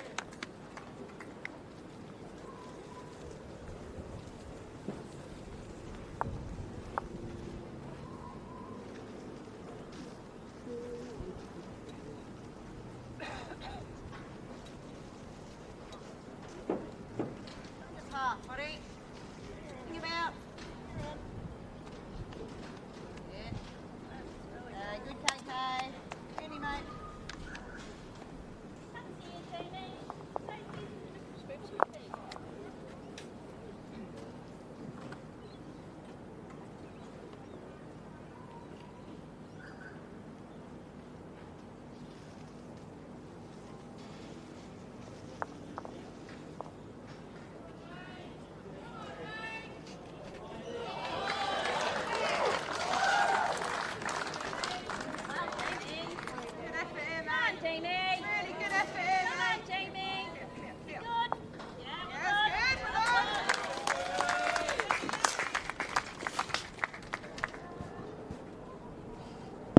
We're back on the fabulous Gold Coast. First World Bowls Championships in 7 years. Yes, it was scourge of the pandemic. knocked us out. We were due to go in 2020. In fact, a couple of these players were picked for 2020. It's been a long, long wait. And it could barely be tighter. What is an historic event today? Really, isn't it? Because, 7 years between, we've virtually got a whole new group playing these world titles. Yeah, absolutely. And look, it's been an absolute treat so far. There's nothing in this game. We've seen a run of ends to England, 3 ends to England on the longer length. And Australia were able to grab a couple with a big Kelsey Cottrell hit with the jack going out of bounds, respotted for a couple. Australia went on their own run of 3 ends in a row, and now we're back to England's longer length, given the fact they won that last end. So England holding sway here at the moment, holding a couple after the seconds have finished their work. This might be 3, depending on, yep. No movement of jack there, so 3 to England at the moment. Yep, this is the one of those. It's the way they want to play their game. Hey, just quickly, huge logistical exercise. We're talking 44 countries, massive, which is a record. Yep. Over 1,250 matches, 11 gold medals, record 400 plus players, and so big as that we've had to use 5 clubs. I think next weekend we're at Broadbeach, aren't we? Yes, we are, and it's just the clubs put on an amazing show. The clubs are used to holding major events, and they put on an amazing show here for these players as we see just, a bit of fortune come into the game there. Yeah, so just explain that one to our uninitiated. So that was a weighted shot looking for bowl or jack. It was a little off target, and that's why you didn't hear anyone clap. Wasn't a lot of a cheer there as a result went Australia's way to pop the jack out of bounds. So we do get a little bit of luck in the sport. It can come into it. The higher level you go, probably the less sort of lucky results are certainly relied upon. A lot of these players are so precise that the luck goes more out of the sport again. But yeah, the etiquette of the sport is not to celebrate a lucky one. Sure. Clubs we're using is right here at Club Helensvale, Broadbeach, of course, which. What a reply. Oh, yeah. It's what good. A shot, and that arm goes up from Lorraine again. We've seen that arm up a fair bit. She's been enjoying her work this morning. What a shot. Look at that. Tucks it in behind the Australian bowl a little bit as well, just hides away a little. I think so many of our viewers would be familiar with Broadbeach, which played a pivotal role during the Commonwealth Games here. Musgrave, Mudgeeraba and Paradise Point are the other 3 clubs that are being used, but we'll be at Broadbeach next weekend for our continuation of the final. Best greens in the world, Pat. There's no doubt about it. Just beautiful surfaces here. I mean, you could excuse yourself for thinking we're playing on a carpet surface when you look at this green and you look at the way the bowl rolls along the green. They are just absolutely pristine. And there's Lynsey, just a little bit of both, just. It's not a bad angle to be on, that's for sure. No reason for Lorraine to change anything. She's nailed it with one. Get on there and nail it with another will be the call. Well, she's in behind it. She needs to negotiate the front first off. She's done that. Now what about the pace? Well, super effort. Super effort, but did all that damage with the first after Australia were able to get out of a little bit of trouble. Best way to respond to that is to absolutely nail it. England won't need reminding that Australia have won the fours title at the last 3 World Championships. Yeah, it's been a great event for Australia, there's no doubt about it. Some superstars of the sport. Christchurch in 2016, Natasha Scott, Rebecca Van Ash, Carla Krstic and Kelsey Cottrell, who's our skip here today.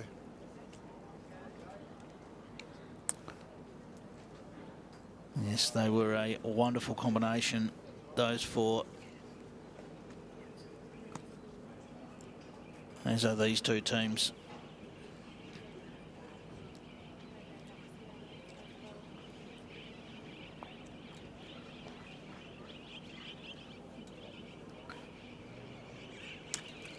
World titles for the men go back, Clive, to 1966.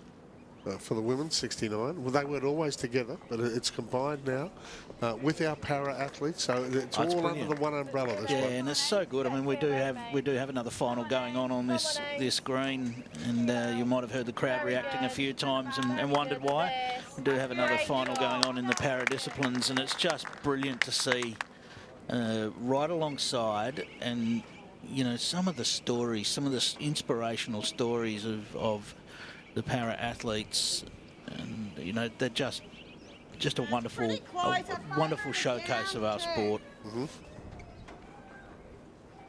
Kelsey, Cottrell, what she can come up with here. We've seen England go back to this longer length and once again take the ascendancy. Now, can Kelsey find a way here? They're urging it to get down. It's going to find an edge and no result.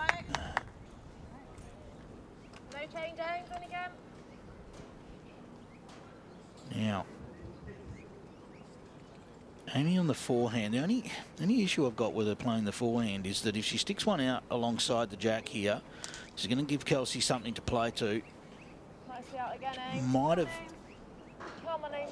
Feels like a backhand draw that's hidden away. Might have been a better go, but well, is she round? She's not. Just going to clip. So, well, in the end, that's worked out to be a little bit more in Kelsey's way, I suppose. So. Lynsey was just about to ask a question and realised that Kelsey was heading down the rink anyway to have a look. So is there a seniority here? We know Lynsey has been around for a long time, has won golds in the triples and fours in the disciplines at the world title. So are those the two that make the key decisions in this? Yeah, certainly. I mean, all four players have got input, but generally it's left to the third and the skipper in most games to determine those tactics. But it is a team game, and with the experience of a Dawn and a Kristina, if they see something, they certainly have a culture within the team where they can speak up and say so. Most of the time they would potentially direct that still through Lynsey, just so you don't get too much communication going on. Sometimes you can end up with a bit of a scrambled mind if there's too much going on. Just a glimpse from that low camera of ours, which is a wonderful camera angle on those pristine conditions here. Not a cloud in the sky. The breeze, if anything, may have died down just a little. It's getting warmer here. It's just perfect tourism weather here on the Gold Coast. Certainly is. Kelsey playing the backhand, which was the suggested shot from Lynsey. I think I heard a muttering of close. Down. Well, no result there, but it'll be another one to England. I reckon we're going to have another long end. Yes. They'll get to dictate terms again as the scoreline goes to 6-all. Not a struck match between them. Looking at the way these teams made it through to our final, you know, really, England's only had the one really close game, if you like. That was that game against Wales in the quarterfinals, where it was a last bowl finish, just millimetres in it, I'm told. And for Australia, they've had a couple of other close ones. They've had a 12-10 win over Canada and a 16-12 win over Norfolk Island in the qualifying rounds. A 13-8 win against Hong Kong, China in the quarterfinal, and of course that amazing result against Scotland that went to the extra end. So close games haven't been the pattern for either team really, but probably Australia's been involved in a few more of them throughout the tournament. I know, talking to a couple of our bowlers before Birmingham, the Com Games, the team went over a little early just to acclimatise, I suppose. There are obviously different conditions, northern and southern hemispheres. So England have come here with a direct plan, haven't they? Yeah. When they get the chance, they make it these long, long ends. Yep, make it as hard for Australia to just use that touch game that's probably slightly more familiar to the Australian conditions. So it just makes it more difficult for them to do that. As you see Sophie pick up that jack with the first bowl, gave it a chance and nudged the jack. Kristina reply here. Looks like it's just struggling to quite run it all the way. If that jack had still been on the tee, that would have been perfect. Hey, Barry Lester's down greenside, as he has been right the way through this final for us with some wonderful insights. He's got another special guest. Yeah, I'm joined by Mo Monkton, the high performance manager for Team England. Mo, just tell us how things are travelling so far. How are you feeling? It's brilliant. I think the girls have really settled in well. I think they're working really well as a unit, playing all the sensible shots. It's a great game, two really well-matched teams, and I'm sure that the supporters are enjoying it as much as the players, and if it carries on, we're going to have a cracking end to this game. Australia won a few ends in a row there. They went short. Is it something that England, that you've spoken about in the past, have you got a favoured length, something you'd try and do, or something you'd try and play out throughout the match? Yeah, I mean, they went short. We expected them to go short, and we've been practising that. I mean, these greens are a lot quicker, as you know, than our outdoor greens, so it maybe took them a couple of ends to settle into that, but once they've got the pace, those girls will be well away. I'm really proud of them. There's so much experience out there on your rink, even though they're so young. Was there any talk of playing aggressive when needed? Oh, they'll do whatever's needed. And Amy is a really experienced skip, played at Commonwealth Games. I think she won the World Championship 19 years ago. Yeah. I think that, yeah, so she's well. They can rely on her. They all trust each other implicitly, and they work together well as a unit, work out what shots, look at the percentage shots, look at the dangers, etc. They'll play the right shots, I'm confident of that. And what about the reset? So after today, the event goes into a different discipline. What will you do over the next sort of 24 hours to 48 hours and to reset moving into the second week? Well, we'll chill for a day, obviously, and then just look at the matches coming up, look at the schedules, make sure everyone's aware of the colour of the bowls for a start and where they've got to be at the time, and they're raring to go. You know, the lads are all raring to go again, so no problem at all. Well, Mo, I reckon England are ready to go. Absolutely. Watch out. England, here we come. Well, there you go. Thank you so much for joining us, and best wishes for the rest of the match. Thanks, Barry. How good is that? High performance manager Mo's all excited. She's going back to her chair there. As it heats up, we were just talking about how hot it is right now, and Mo, she has got a big job to do now to try to get her England team home. Just repeating those, if you're not a regular bowls watch, where 15 ends will be played in this, so it will stretch over the best part of 3 hours, won't it? Absolutely, yeah. And look, we're talking about Lorraine being a poet, Barry having a crack there as well. But look, interesting listening to Mo there with the. There's a confident excitement about the way she was talking, isn't there? You know. Come on, Jay. Come on, Jay. Clear run. Clear run. Wow, what a great shot. Jamie-Lea nails it. Perfection. Just had to clear the front. Took some urging as it was coming in. We do a lot of shouting at bowls, Pat. They don't always follow what we ask, but sometimes it works. Well, there will be a little bit of revenge on her mind, Jamie-Lea Marshall, because it was quite a while ago, as we know, the last World Championships in Christchurch in 2016, and she was part of the silver medal winning team behind the Aussies. She'll remember that. I guess that's what we touched on before, that a lot of these players have big match experience, you know. Win or lose in that situation, you always come away better for it, you know, and England sitting with another couple here. They've only lost one of these long ends for the match. And this is effectively the 5th long end we've played. Yeah.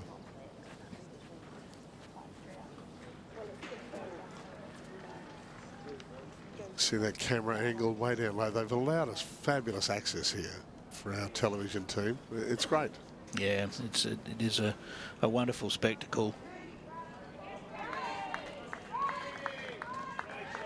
Club Helensvale putting on a show for the World Championships. Now, Lorraine's using some weight here. All right, yeah, that's okay.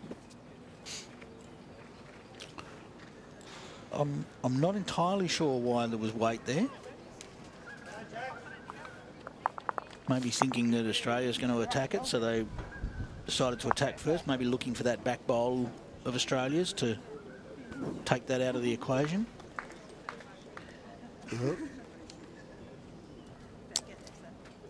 England holding a couple. Yeah, you're right. I mean, they seem to have the whip hand, didn't they? Hmm. Now, is Lynsey responding with weight herself? Yes, she is.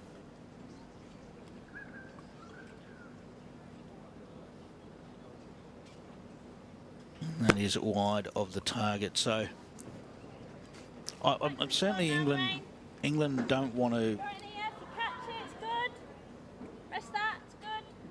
Well, I was just waiting for Amy's call there, but the last thing Lorraine wants to do is land a bowl between that jack high bowl of England's and the jack. It fills that gap, and the target becomes a lot bigger for Australia. Yeah.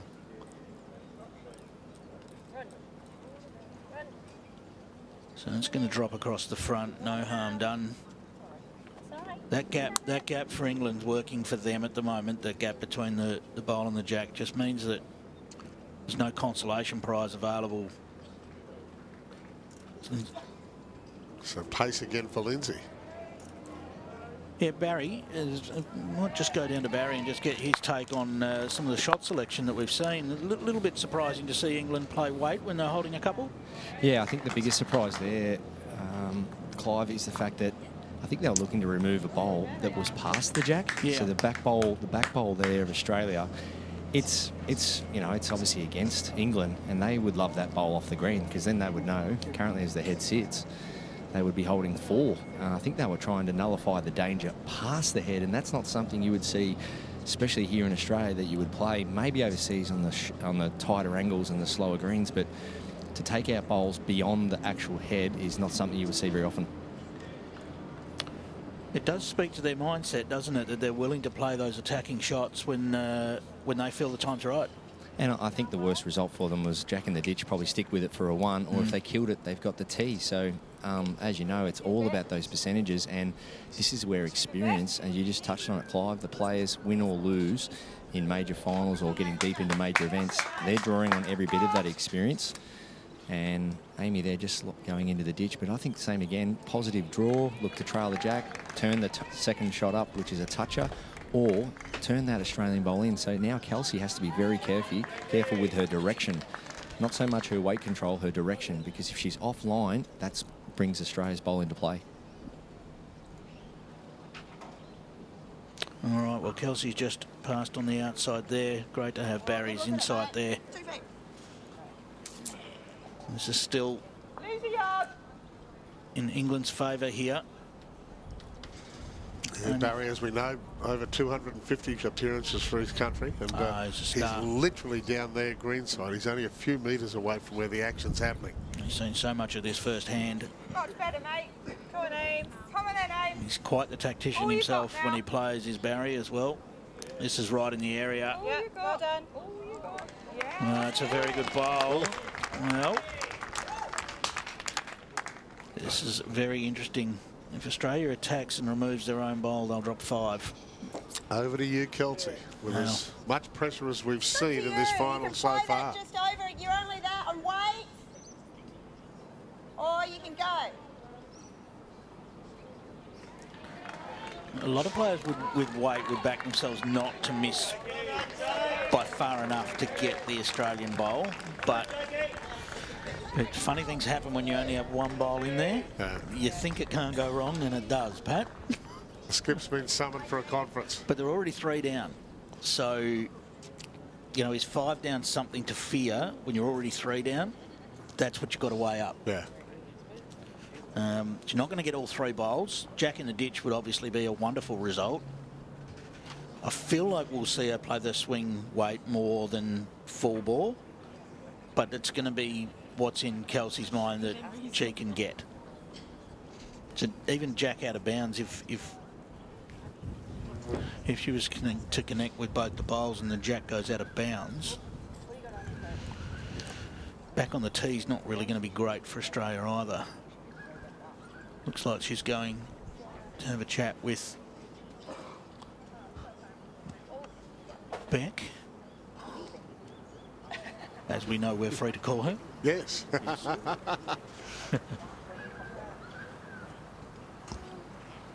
Well, this is taking some time because this could be a real turning point That's massive in moment. this final. Massive moment in the match. If Kelsey can come up with a big shot here.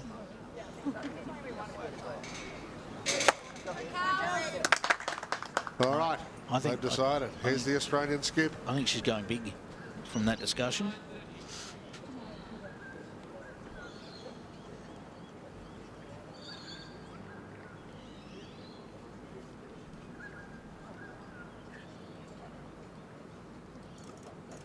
It is big weight. Where's the contact here? Just missed. Ooh. Just missed. So what's the upshot of this, Clive? Well, I think it's 3 to England. I don't know whether they'll be going looking for any more. I didn't hear anything. 3 to England. 9-6, England. All of a sudden it's swayed dramatically back to England. We're here for Audiga. They are the official hearing partner of Bowls Australia. Back very shortly for the World Fours Final here at Club Helensvale on the beautiful Gold Coast.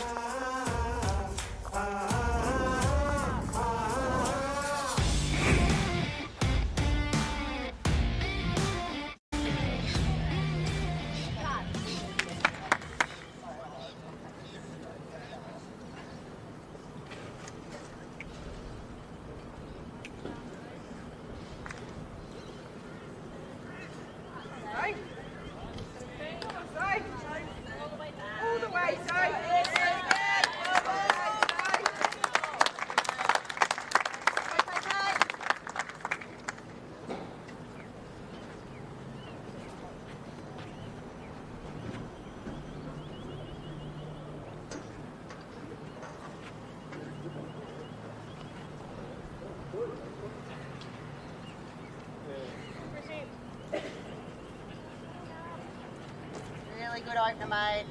Well done. Good there.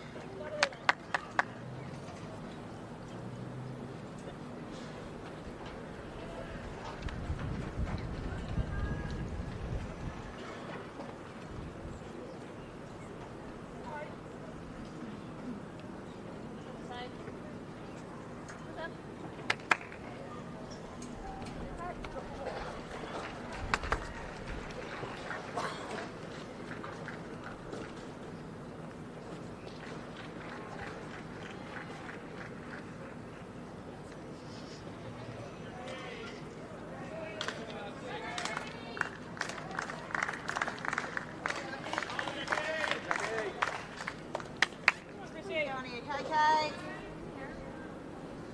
Sneak it, mate. Either side. Just around, just around. Good, mate. Well done. Okay. Got it.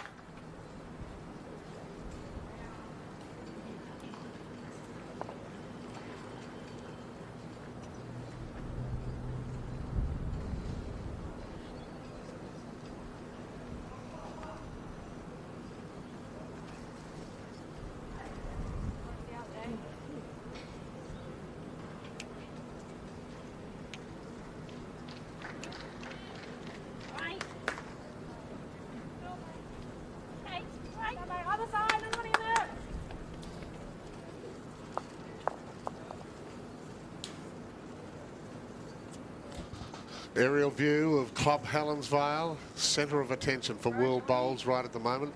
First bowls final at the World Championships in 7 years. We've mentioned the scourge of the pandemic stopped it all for the World Championships. They were scheduled for 2020 after Christchurch in 2016. Couldn't happen, so we're here. And we know that Barry's down there. He's had the bird's eye view of what's been a riveting final. England leading 9-6. They've dominated the last few ends, so just a few flutters for Australia. But he's got a very, very important VIP with us, bowl side.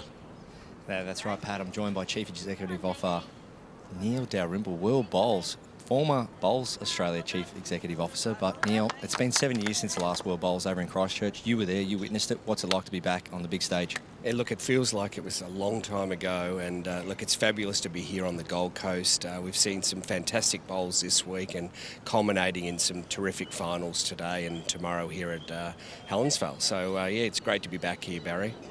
And COVID was a very tricky time for lawn bowls, as you were the CEO at Bowls Australia, then moving into the new role. Tell us a bit about some of the challenges that goes into trying to get an event like this back off the ground, knowing that there was sort of a lot of uncertainties. Look, it was frustrating, clearly. I mean, this event was meant to be in May, June of 2020, and now here we are in September of 2023, so 3 years in the making. I mean, a lot of planning and preparation has gone into this event. I think we started back in 2012, actually, so it's a bit surreal, but look, terrific to be here, and we're seeing some great competition. And Australia's doing well, you know, on home ground soil. It's a big advantage, of course. You know a lot about the Bowls Australia High Performance Program, having been involved with Bowls Australia so long. How important is high performance when it comes to a big event like this? For sure. Look, I'm very independent now, Barry. As you know, I'm not barracking for anyone, so just for the sport. But look, it's important to the sport. I mean, Commonwealth Games, World Championships, given there's a bit of uncertainty around the Commonwealth Games at the moment, this event's really important. So having that pathway for all the national teams to come to an event like this, yeah, clearly very important. So the World Championships are a very strong event for the sport. And you'll be spending some more time, of course, here on the Gold Coast. There's another big event starting in a week's time. Tell us a bit about that. Yep, the World Bowls Champion of Champions. So that's the winners from all the countries that have their own Champion of Champions events. So we've got 32 men, 26 women playing at Club Robina, and starts on the 12th of September through to the 16th. So yeah, great event, and again, wonderful to be here on the Gold Coast. And thanks to Club Helensvale, Club Robina for hosting that event. And the next World Bowls, as we saw a new initiative now, World Bowls every 2 years. Talk us through preparations for the next World Bowls. Where will they be, and what are the conditions looking like there? So we're heading to Hong Kong in 2025, so it's probably one of the first times that we're actually taking a World Championship event to Asia, and we're really pleased that Hong Kong are hosting this event, Hong Kong, China, and so yeah, preparations are starting now, clearly gearing up for that event, and yeah, hopeful to see as many countries, 44 countries we've got here this week, that they all come to Hong Kong in 2025. Well, thanks so much for your time, Neil. We really appreciate it. Good luck with everything moving forward in World Bowls. Thanks, Barry. Cheers. Neil Dalrymple, World Bowl CEO. Doesn't get any bigger than that. Good insight on what's happening in the world of bowls. Back to you guys. Yeah, doing a great job, Barry. Really appreciate it. He's right, 44 countries. And as I said earlier, logistical nightmare, isn't it, to try and organise 1,250 matches they've got to squeeze in the fortnight? Yeah, and Hong Kong will be a different challenge. You know, conditions will be very different to here. Slower greens, and you know, you might find different players are actually selected for those events in a sort of a horses for courses type approach. So, be interesting to see. Right now, we're interested to see Lynsey Clarke's bowl. It's just going to drop across. So, I believe it's one to England at the moment. It is probably a measure, but I'm fairly certain I heard Amy Pharaoh say that she favoured they had shot, and at 9-6, it just starts to get important now in the 10th end of the match. Only 5 to go after this, and Australia just won't want to let that margin get out any further. It's interesting that we've seen so much of a dominance on long ends. Yeah, you're keeping those stats. I mean, it was, as soon as we went to the long ends, all of a sudden England started to amass the points, didn't they? I love a pattern. We've got 3 ends to England, 3 ends to Australia, and we're back to 3 ends to England. So, in a sense, Australia's due, but it's going to need a big one from Kelsey Cottrell.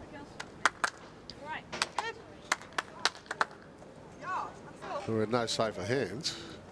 Certainly. And look, there's a good shot on for Kelsey to. It's interesting that Lynsey played the backhand little runner there. It'll be interesting to see if Kelsey does the same thing or whether she backs her draw. There is a free draw to the jack there. A little nudge of the jack would make 2.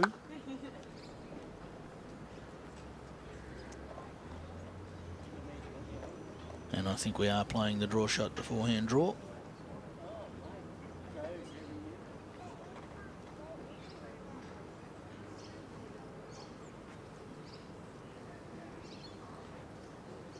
The Australian skip, Kelsey Cottrell. Just overdid it. The line was probably good enough for shot. Just going to need to look to drop 3 feet. And what are we going to see from Amy Pharaoh here? What can she do? Coming down the same hand.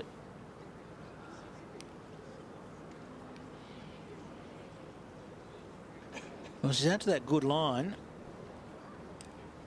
This will come ripping back. It's all going to come down to weight, just going a little.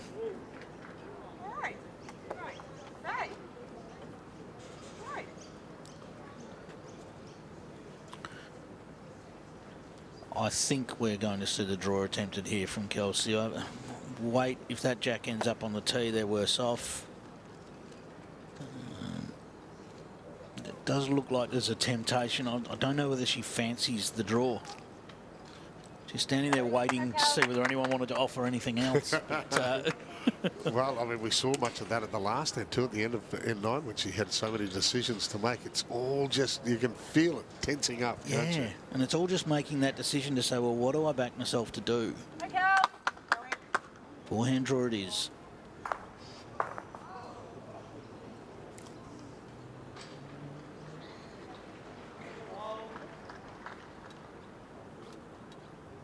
Needs to drop about a metre off her last bowl.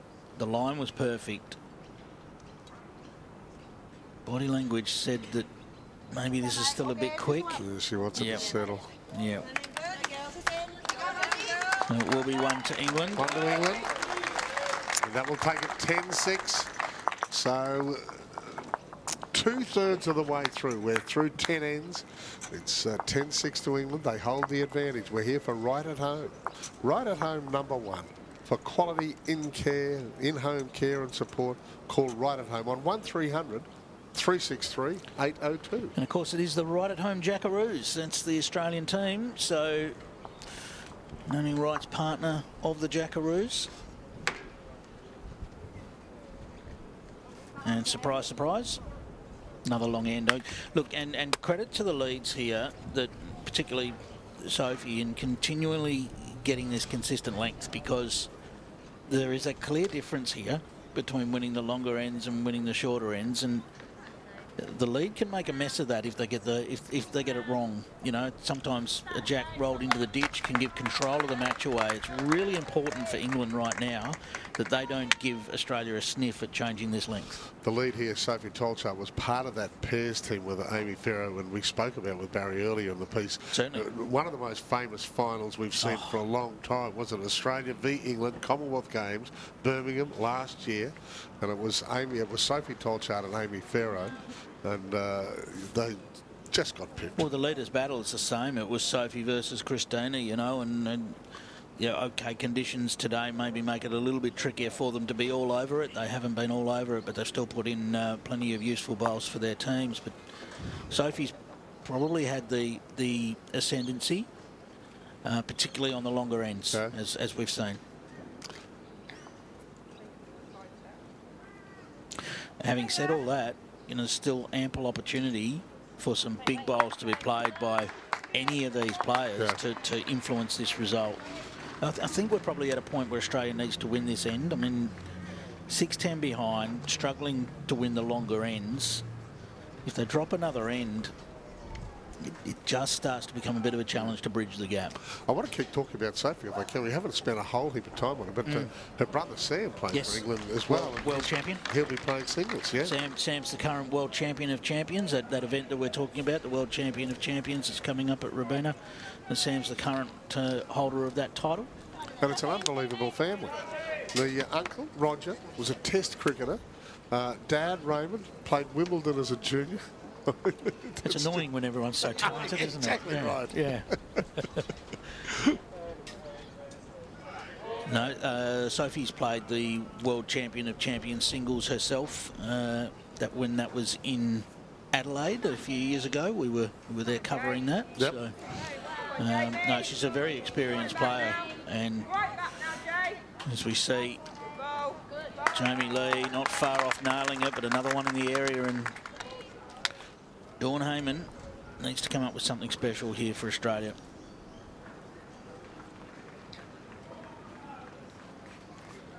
She doesn't waste time, Dawn, does she? Makes a decision and gets straight down to it. No, you generally find most of the players are fairly, I wouldn't say quick, but, you know, don't take too long on the mat.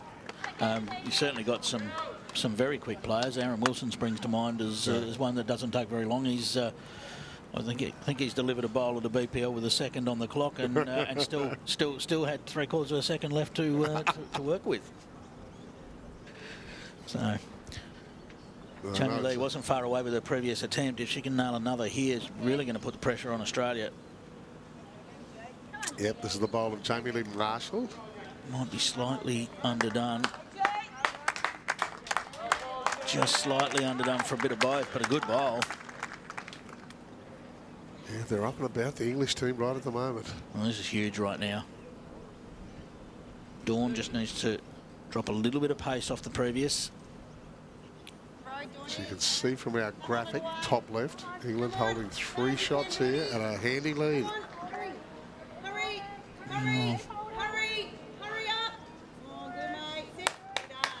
Well, it's definitely made a difference. So that will cut out at least 1, probably 2. Still favoured 2 to England. The third one will be interesting. It might, that third one at the back might sneak in.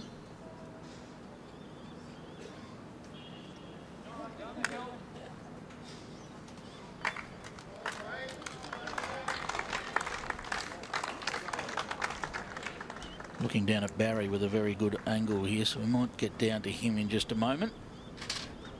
As we see Lorraine deliver her bowl, and Barry really key in this one for Australia.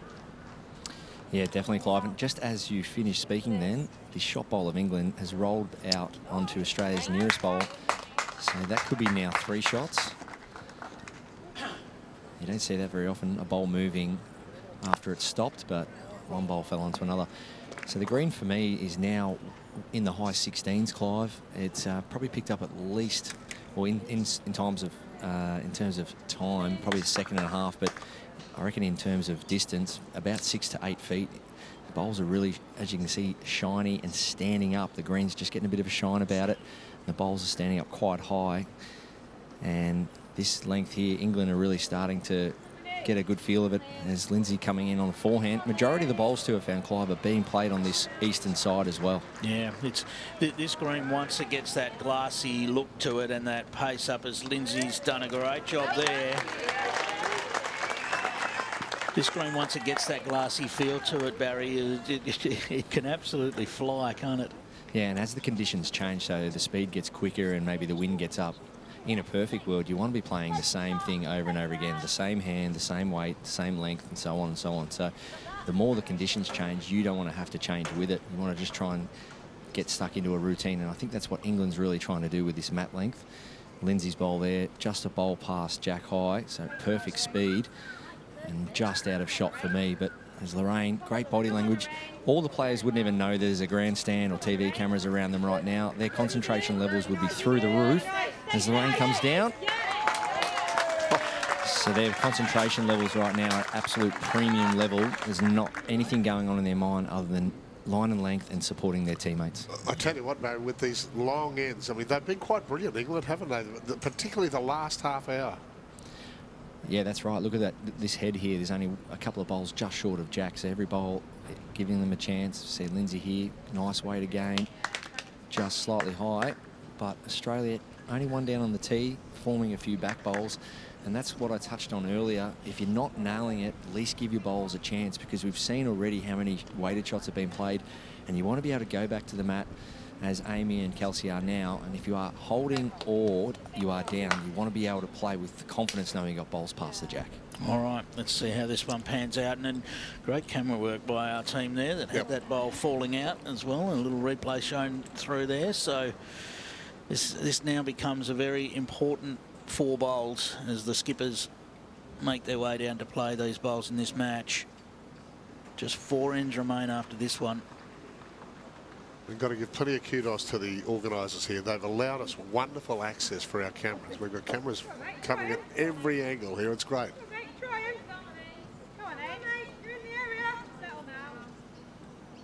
The English urging this one to settle. It's just round too far, but another one in the zone. This is set up for a Kelsey Cottrell special. Can she come up with it?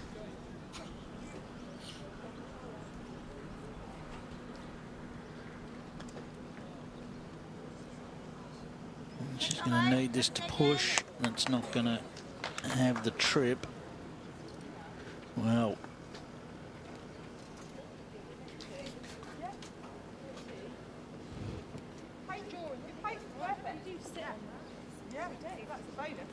okay, the English are going to stick with the forehand. Little nudge of the Jack perhaps would be useful. There was a little hint of looking at a backhand shot there that might have seen the Australian bowl out of the head, but they're going to stick with the forehand draw, a little nudge of the jack would make potentially a big number for England. Just ticked over the 2-hour mark. 11. We're into the final stages of the 11th end. 15 ends to be played. And then, as Clive has explained, we'll go to sudden death if necessary. And again. And again. And again. That's really good. Like that. That's good. Okay, well, that's taken away any danger at the back of the rink. I'm not sure there really was danger at the back of the rink, but it's certainly taken it away, and we'll see Kelsey just simply try to draw the shot here.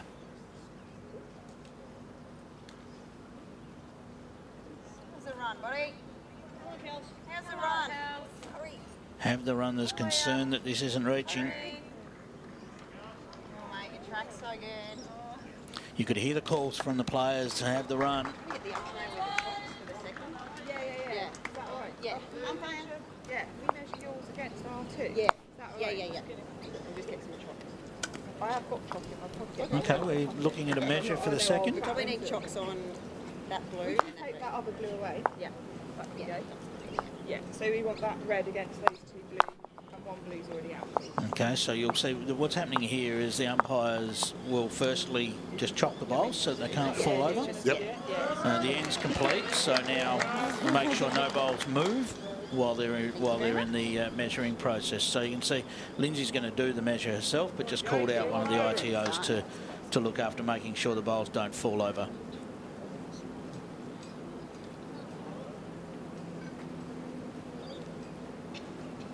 So Australia wins that measure, and Australia wins that measure. So it'll just be one to England.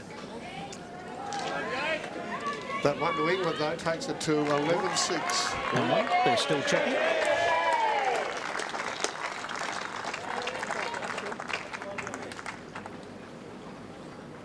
Just a double check. Yeah, we'll wait to get this officially.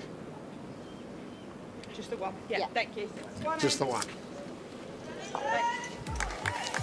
That one makes it 11-6. The end of 11 ends. So it's just getting into that danger territory for Australia here after they've had 3 successive victories in the World Fours. They have been the dominant force, but they are under pressure. We thank Apia. Apia, the go-to insurance for retirees. Call 13 50 50. Get set? Go.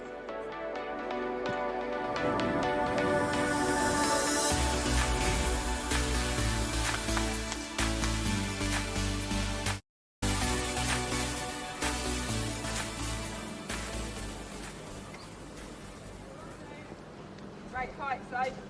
Come on, mate. Finish. Finish, Tolchard. Finish.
Tracking, Chrissy. Come on, mate. Hold on. Hold on. Hold on, buddy. Hang around. Get onto it. Hang around, Chrissy. Up. Well done.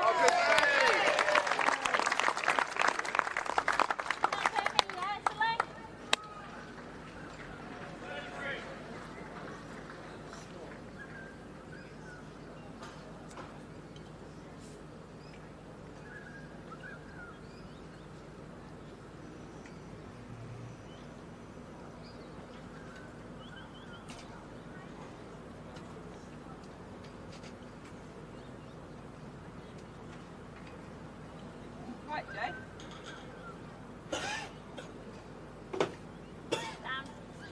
Good effort, Jamie. Down, Jamie. Really good effort, Jamie. Just move the top. Move.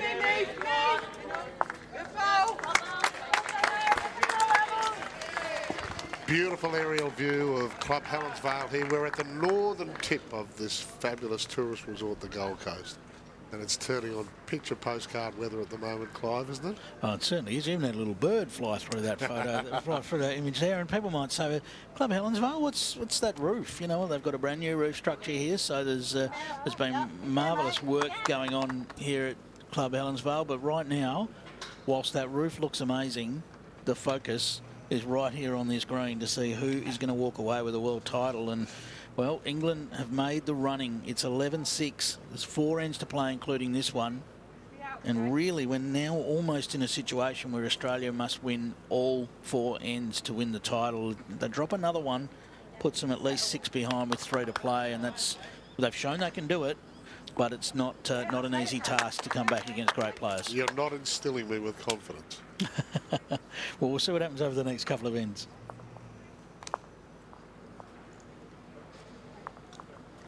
Dawn Hayman on screen, the 36-year-old. She's a carer. Yeah, wonderful. Another wonderful human being is Dawn Hayman. Absolutely. Is there no end to what Barry can do for us today? I mean, he is as busy a man as we found here at Club Helensvale. Let's cross down to him again. He's greenside. Thanks, Pat. I'm with one of my favourites, Nathan Rice. Almost 300 games for Australia, 4-time Commonwealth Games medal winner. And Nathan Rice, you've been greenkeeping here for 20 years. First of all, what's it been like to work here over that journey? It's been great. The club's changing every day, and obviously what we've got happening now with Max here and a brand new clubhouse, it's exciting time for the club. And with your own career, you know, you reached the heights for many, many years, won everything in the game. What did it mean to you to get the support of a big club like this at Club Helensvale for so many years to back you up, to be an athlete, to reach your potential? I couldn't have reached potential. I had to get the support of a club like this, and they've been fantastic. They've supported me all the way, and they support me in my job as well. So I love it here. It's like a second home to me, and yeah, I wish I could be here forever. There you go. Bowls are such a big community, the bowls clubs. But let's talk about the greens now, mate. You're out here at the crack of dawn, and what kind of prep? Let's talk about how far back did it start to prepare for World Bowls? Oh, months and months. You know, once we found out we sort of had it, and then we sort of, you know, a lot of prep, sort of looking after the green and then cutting and trying to get the right pace and rolling and looking after surrounds, get everything all looking all good the way it is now, and then you get the final touches, and the way it's running now, we couldn't be more happier. Obviously, the weather's been kind to us. We hadn't had these storms like the other clubs, so the weather has been good, and mate, we're wrapped. And talk about the weather, because, you know, on the Gold Coast, like you say, we had some storms come through the other day. We know we're in a few months' time we'll get into the wet season. How do you combat the weather conditions, and how big a role does it play when it comes to producing beautiful greens like this? Oh, it always comes to play. You know, you don't get greens this fast unless you you know, with like dry weather. So you got to rely on the weather. We're lucky enough we have been had good weather, but yeah, as soon as you get some rain, you do struggle to get pace. So it's all about the weather. The weather's got to be on your side to get good greens like this. And I'm sure you can't do without volunteers and other club members chipping in. I know you've got a big support staff in terms of the employee staff, but what about volunteers? How big a role do they play? Oh, everything. Yeah, we couldn't make this happen without volunteers. We're so lucky here. They're all willing to put their hand up to help us all out. I'm lucky enough, you know, Maddie sort of organised all that, and you can see them all around here. They love it. This is gold. Let's go there. It's probably a bit of an emotional thing for everyone that's close to the Australian Jackaroos, and of course Lynsey Clarke. You've played with and alongside Lynsey as a teammate here at Club Helensvale. You've won premierships together. You've got to know each other's families. What does it mean to you to see Lynsey doing her thing out here in front of a home crowd, and she's got a big support crew here at Club Helensvale? Oh, it's fantastic. Like I said, Lynney's been like a sister to me for so long, but it's not Lynney, all of them, you know. They're all great people. It's great what they're doing here for the country. I know what it's like playing for your country. You sort of, you know, at home, you know, you get so nervous, but exciting time. But, you know, I'm stoked for them all, and, you know, let's hope they can bring it home. Thank you so much, Nathan Rice. As we see, beautiful bowls being played on these beautiful greens at Club Helensvale. So I think between those two, we've got about 600 international appearances for Australia. There's a bit of knowledge there, a bit of wisdom, wasn't there? Commonwealth Games appearance together in Melbourne, a bronze medal performance there. So, yeah, fantastic to see the two of them together out there. But right now, it is big time bowl required from Kelsey Cottrell.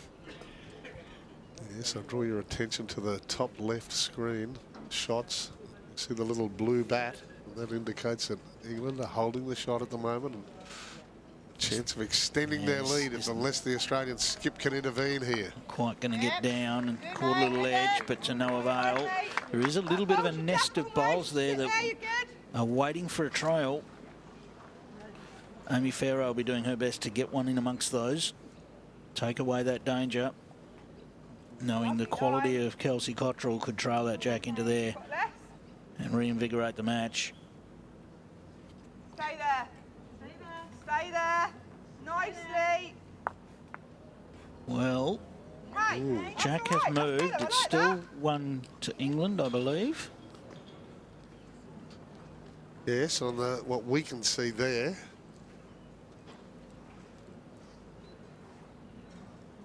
So Kelsey is heading down to chat with teammates, and in particular Lynsey Clarke. Well, Australia's only got one bowl in there where that jack's landed in a sense. So they don't want to see their own bowl go. Would bring in at least one more, maybe two more, if their bowl goes. But they know they've got to win the end. Yeah. So just repeating that we'll have 15 ends. If they are all tied up, we go to sudden death effectively. But right at the moment, we're deep into it. So the problem for them here is there's no real draw line. Yeah. So it's very hard just to try and draw the shot. Whether or not Kelsey plays to try and just roll the blue up onto the red and turn that in for shot. And if she drifts underneath and moves Jack, well, moving Jack, she's really not going to be any worse off. What she doesn't want to do is play enough weight to clip the red and run out of the head herself. So it's all going to be down to the right weight here. As Kelsey about to play the ball.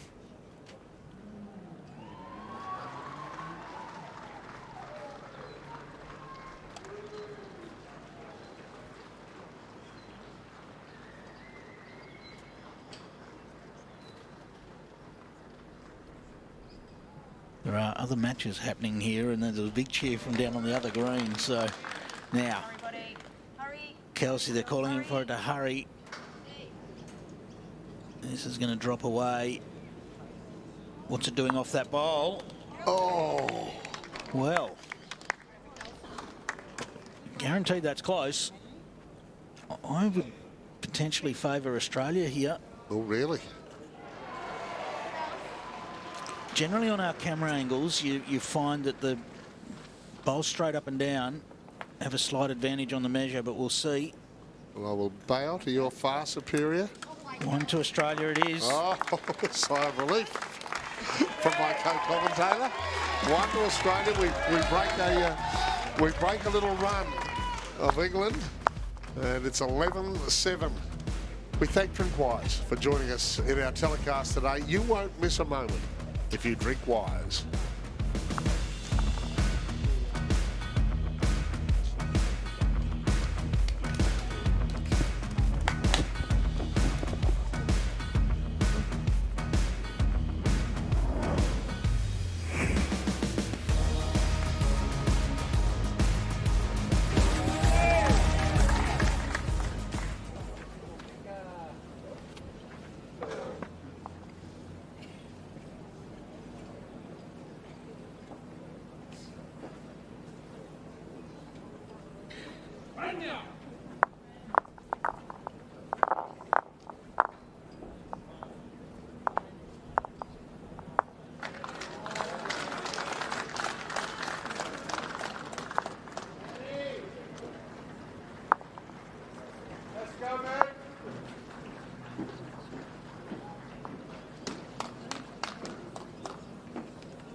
We're back.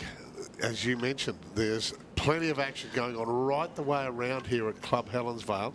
We see more Aussies involved just beside this World Fours Farm. Yes, that's the live stream rink next door, and Australia taking on South Africa there. Jake Felberg and Jackie Hudson against Herman Schultz and May Homer. Australia leading that one 13-9 after 11 ends. So still a few ends to play out there, but it's good news for Australia at the moment. It's marvellous to watch the paradisciplines go about it, and that's happening about 2 rinks away from where we are right now. So, but where we are right now is 11-7 to England. 3 ends to play, including this one. Every end now so crucial to a world title in just a few minutes' time. See Australia holding sway on this end. England just running aground there. So still 2 to Australia, and then they must win. Dawn Hayman. I was just going to point out, Pat, that we've seen the change of length back again. Yes. Didn't take long, did it? As soon as we got a shot. A run of 5 ends, all, you know, dominated by that long length. Another one in there from Dawn Hayman. And look at the difference. This is the difference in this length. Australia suddenly piling bowls around the jack when they really haven't been able to do that on those longer ends. So. And they need to bag a big one here, don't they? This, as you said, we're slipping closer to the end. It's midway through the 13th end. I think we already know that Jamie-Lea will stick to the draw here. Now, is she in the air? It looks to be dropping across. We know what we're going to see from Lorraine. We're going to see weight from Lorraine. I would almost guarantee that we're going to see some weight to try and open this up. The Australians will know that too.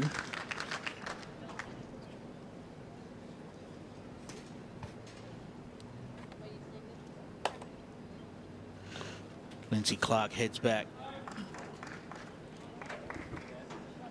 The decisions here really. Do you try and draw another one? Do you try and get some cover, knowing that the English way in this match has been to attack when they're down like on these sorts of setups?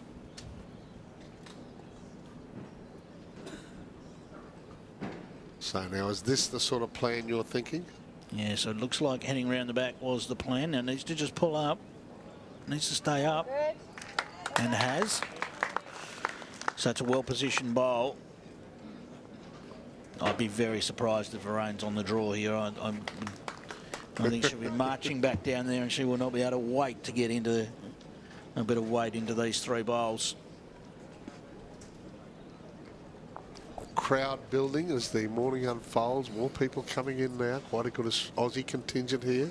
Well, they've had some decisions to make because there's been some semi-finals going down on green 1, as we see Lorraine with the big weight that we expected, and bang, one of them goes. Australia will be happy with that. Yep. They would have given one. They would have said, we're happy if you rip one of them out and reduce the target. Still holding a couple. So now it's clear that Lynsey will try and get another one in there now, preferably just behind, in behind the jack, hide it away. so that if those 2 bowls are removed, there's still 1 in there for Australia. She's going to finish in the pack. Well, that's very well played. It's a great shot from Lynsey. You can see those angles all change now at the front of that head. Hitting those front 2 bowls will leave the Australian bowl there. That's a huge result for Australia. Hoping to go out with a blaze of glory. Twice a world champion. She's also in our Australian triples team. But as we've said repeatedly, this is her swan song on the international stage. Oh! How accurate has Lorraine been with those running shots throughout the match? Brilliant shot. Gets 2 of them out. Australia still hold 1. Look how well she's getting those away. Never in doubt. Bang nearly got the other one on the way through.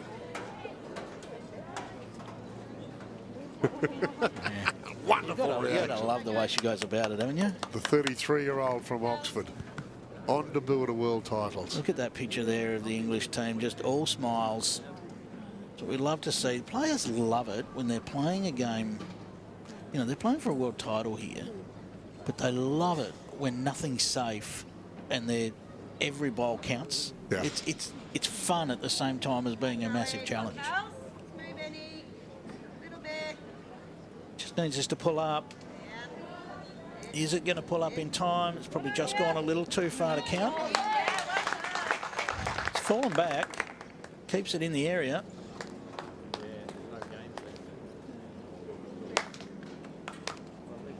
So, whole of team discussion for England here.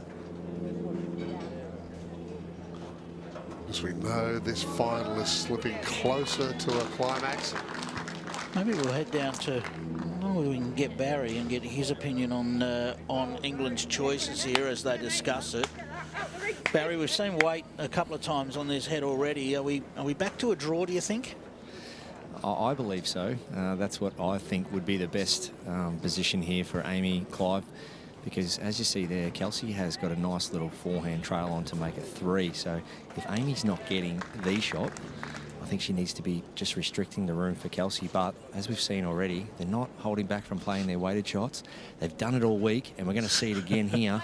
Oh, she's forehand close. looking for both she's bowls. Super close. Bang and the jack.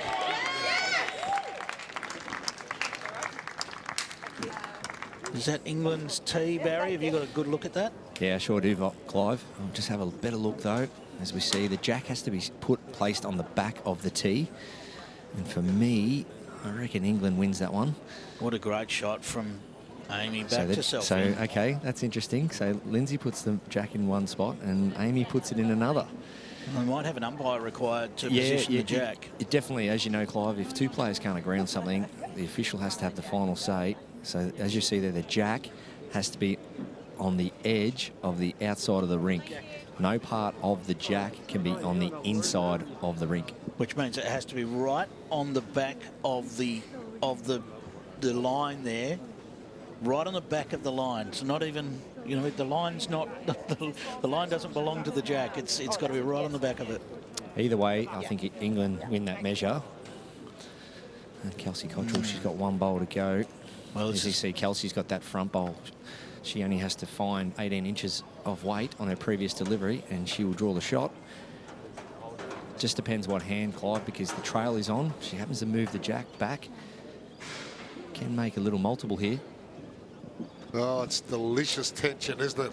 It certainly is. And look, she may decide that she's got her own bowl to play to, and this is what Barry's getting at. There's a trail on one hand, or she's got her own bowl as a guide on the other hand to sort of, you know, make up for if she's got a little bit of weight, she can land on that bowl and stay in for shots. So it may come down to whichever hand she's liked the best during the match that she chooses to play here.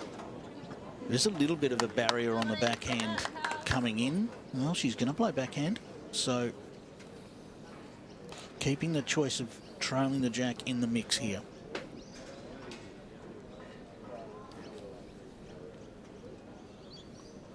In the context of the match, this is massive. Not much noise from the Australians. Little edge off the front, no good. Now, only Pharaoh will head up there and just try and draw on the forehand here, no doubt about it. And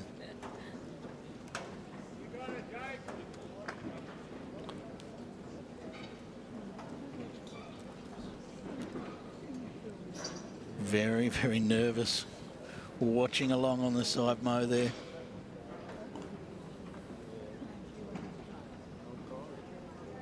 Sometimes it's better to be on the rink than off it with handling the nerves, Pat. Just 2 ends to go after this, unless Australia can fight back valiantly. Here comes Amy Pharaoh. Is she going to land the ball? No, just misses. So how are you reading this one? You're the expert. You can tell camera angles. I bow to your superior knowledge. Well, I'm sticking with Barry. He has the best angle on this. He favoured England, and England it is. 12-7. 2 ends of regulation bowling to go.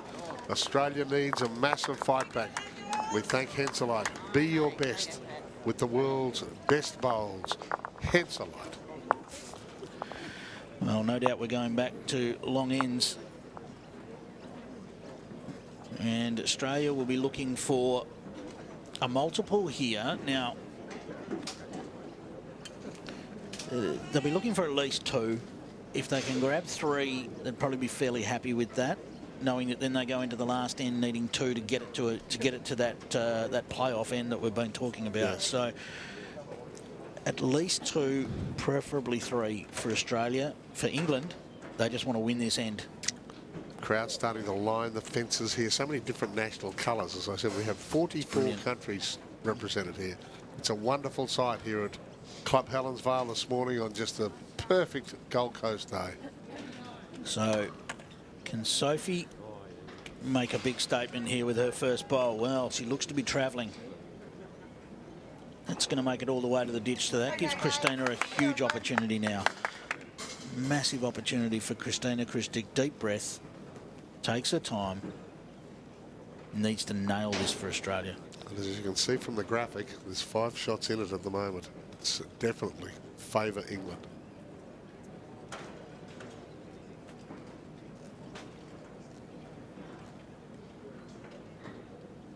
Come on, Chrissy. Come on, mate. Run as you can now. Just needs this to keep running. The line's great, but it's not going to make it. So good, mate. Next one.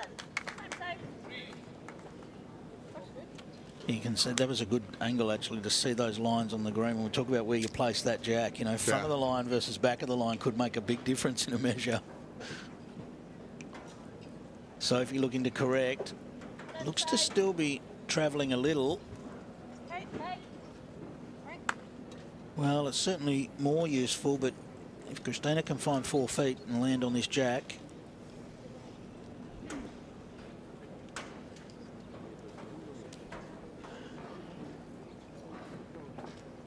Just see that she's feeling the moment. She's making sure that she's ready to go.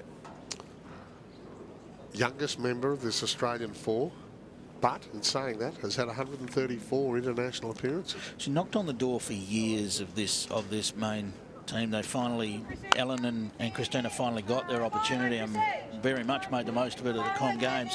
Kristina here just needs this to finish.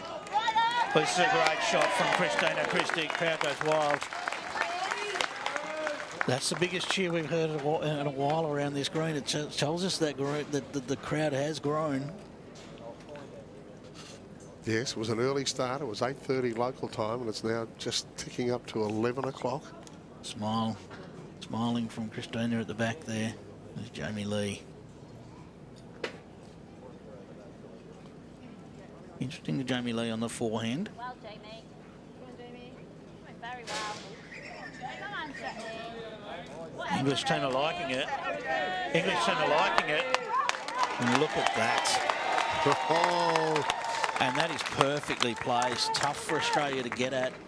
It's hidden away behind the jack on that backhand side. And protected on the forehand side by Kristina's bowl.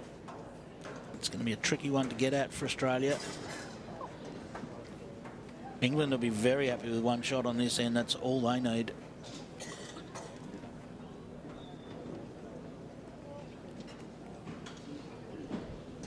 Oh, it's precision stuff now, isn't it? Again, Jamie. Jamie going to stay with that forehand side. just 32. So Sophie Tolchard, 31. Jamie-Lea Marshall, 32. Lorraine Kuhler, 33. So a very young England side. Certainly is. And then all that experience with Amy in the skipper's role. Look at this from Jamie-Lea. Massive bowls from Jamie-Lea Marshall. Oh, they know that they are very, very close to claiming their world title and breaking the Australian nexus, really. We've won the last 3 world titles. We're somewhat used to a Marshall getting close to the Jack. Well, this is Jamie-Lea style. It does, yeah, Kelsey's called that it does allow the Australians to play down off that bowl.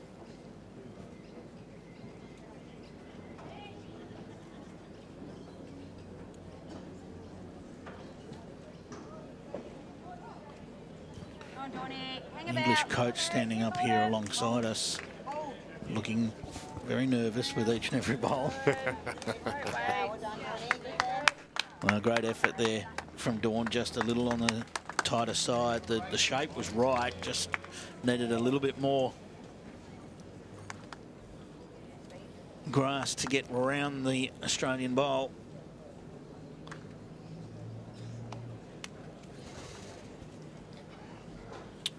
Well, England couldn't have set this up much better in such an important end in the match, and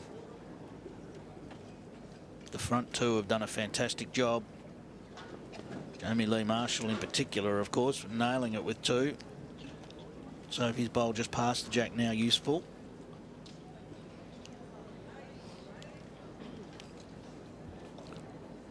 If they can win this, it'll be England's first fours title since 2004 at Leamington Spa. And who won that? That was Amy Monkhouse, Jean Baker, Alan Faulkner, who was with us earlier, and Jane Krstic. Yeah, and I think you'll find that's Amy Pharaoh. Ah, yes. Okay, all right. And Alan Faulkner, who we had in commentary earlier on in the match. Yeah. Right now, see what Lynsey Clarke can produce. In Adelaide in 2012, actually, it was Scotland. Australia have been the team champions for the last 3 years. So Australia, the defending champions here, but they're under serious threat. Lynsey Clarke, bowl up to Jack. Well, it's certainly better for Australia. Still 1 to England, but certainly a better looking head to approach from an Australian perspective. They would have loved that bowl just to miss the Jack and land on the blue bowl clean.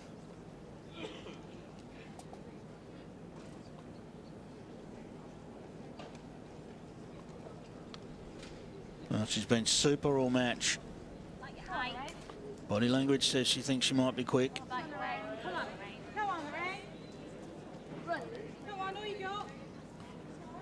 Well, she certainly wasn't quick. The hand motions tended to suggest it, but right.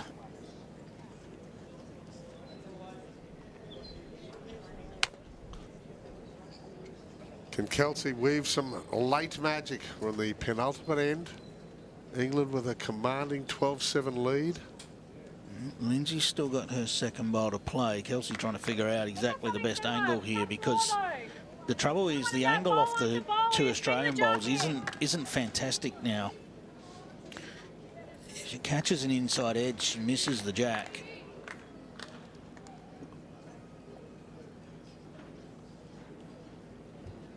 Come on, Lyns. Let's go inside of the blue. Get down. Come on, Lenny. Get down. Looking for it to get down now. Good effort. One of them out.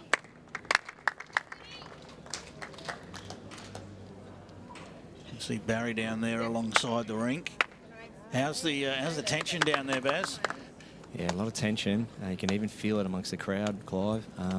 That's an interesting setup now. Australia had a really good opportunity to work off that blue bowl, blue, and stay for potential 3. But now it's going to have to be probably some form of increased weight from Kelsey Cottrell, because that front red bowl, that's second shot, cannons beautifully into the nearest bowl of England, And England do lie fourth nearest, though, that front one of Lorraine. So Lorraine did a pretty good job there, but Amy needs to get something inside that back red bowl of Australia's. Thanks, Baz.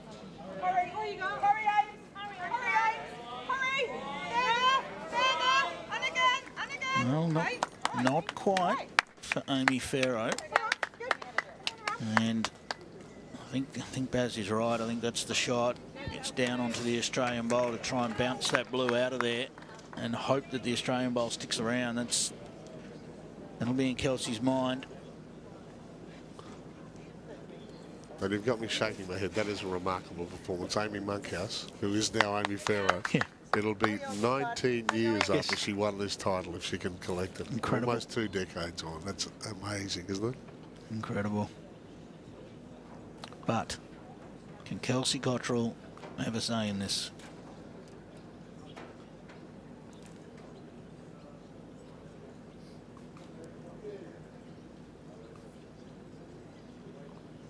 This looks tight for line.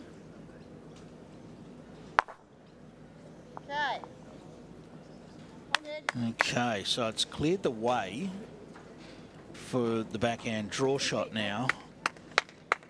But as we said, Australia will be looking for at least 2 here. One keeps them in it. England will be more than happy just to collect 1. There is a little trail on for Kelsey to make a couple if the jack was to go the right way. I think Amy Pharaoh will just look to try and nail this now.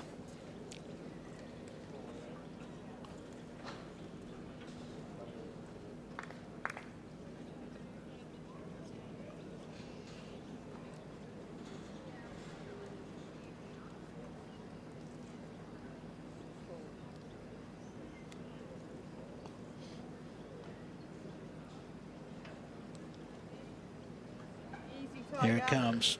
Easy, Tiger. Okay, it's good. Well, that's a well-positioned bowl. They probably would have loved it a foot further back up the green, a foot shorter, but it's a well-positioned bowl to make it very hard for Australia to make 2.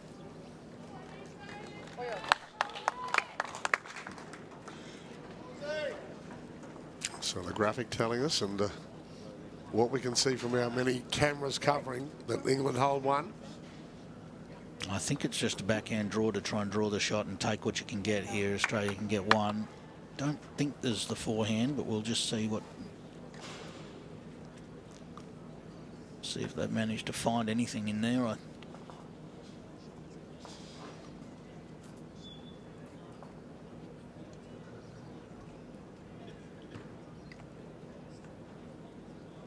Backhand draw it is.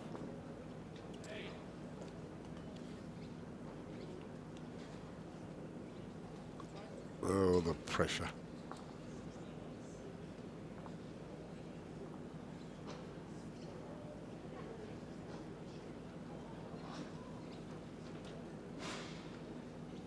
Oh, it's backhand big. Okay.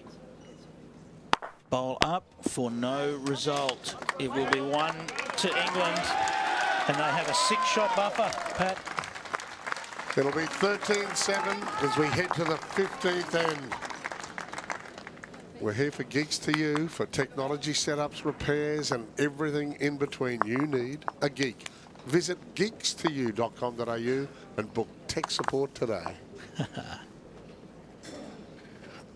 All right, well, 6 shots required. So first thing that springs to mind is we are playing respots. So you're going to get 1 shot at this. So Australia have to have it very clear in their mind how they're going about wanting to get 6. Yep.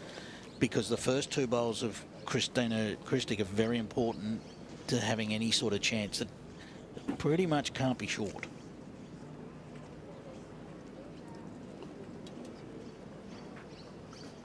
So Sophie leads off, Sophie Tolchard.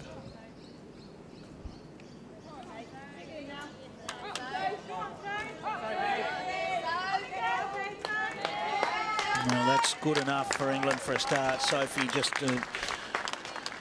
not far away, and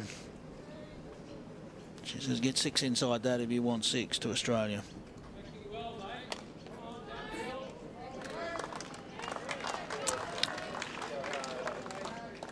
Just repeating the history of this event, the fours for the women. Australia, Scotland, Australia, England. That's from 2004 to the last world titles in 2016. Right, so what's Kristina done with this first one? Must pass Sophie's bowl. Well, oh, that's fallen right in front of the jack. That's England will be absolutely stoked with that result, as it makes it very, very difficult to get that bowl out now from an Australian point of view. All you've got. Come on, mate. All you've got. Further. Yeah, good. That's well-positioned bowls for Sophie. Her second bowl had to pass the jack there, with the bowl sitting right on the front of it.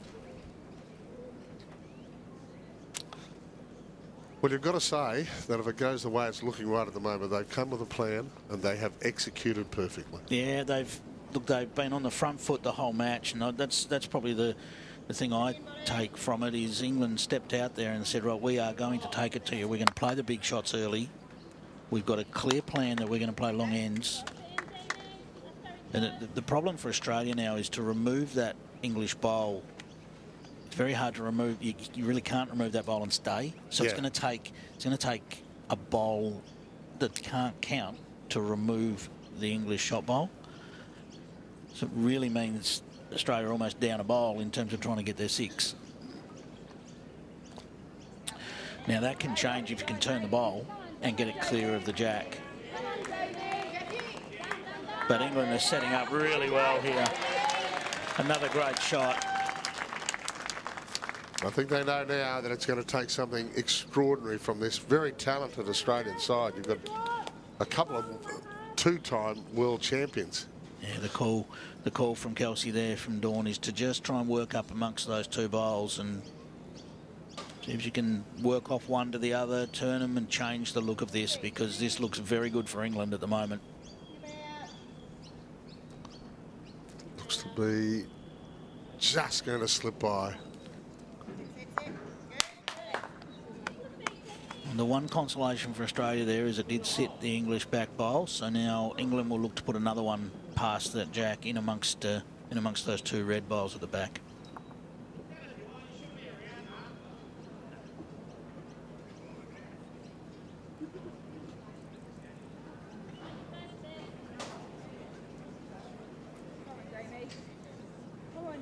Six is just that number that is just beyond what's really. Another great bowl, well-positioned bowl. They've set up this head perfectly, have the English. Yeah, six is just a stretch. You know, if you need four, you can sort of find ways to create it. Six is very, very difficult to get. I mean, you wouldn't have seen too many sixes in the entire tournament.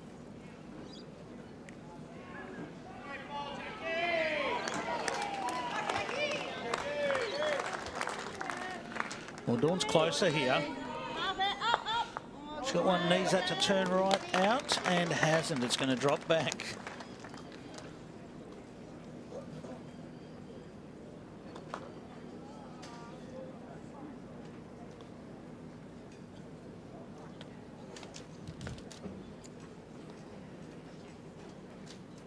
What England will be doing here is assessing angles, because they don't want to do anything that opens up shots for Australia here. Sure. So you don't want to, for instance, that short bowl of Australia, don't play anything that can push that up and make it, you know, give it some use.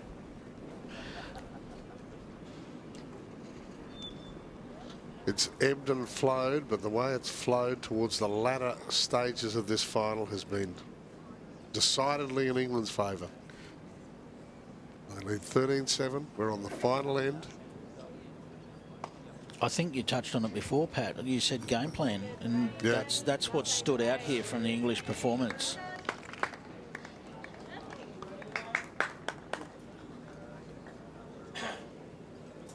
Never easy coming from the Northern Hemisphere.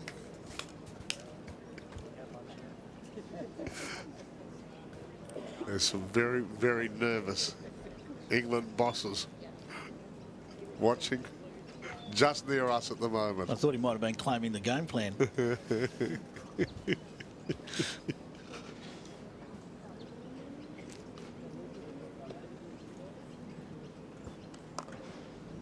Lynsey Clarke, as you've heard often through today's telecast, her swan song on the international stage. Going to spend more time with her beautiful family who are sitting sidelines watching today.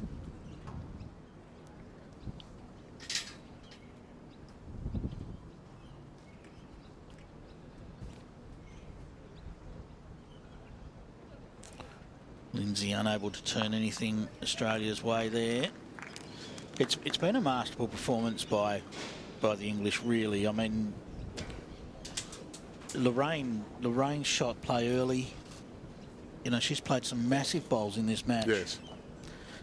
You know, and it really, Australia's won 4 ends. You know, England have dominated their length.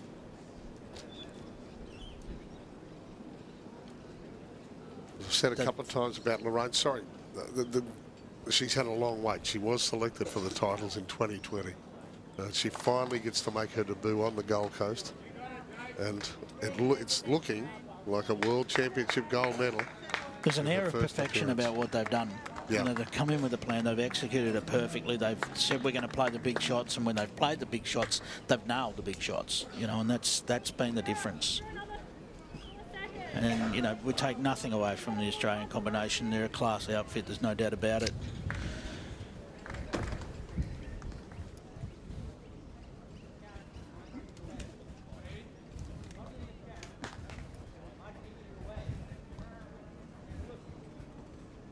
Well, this is going to be another one around the place, but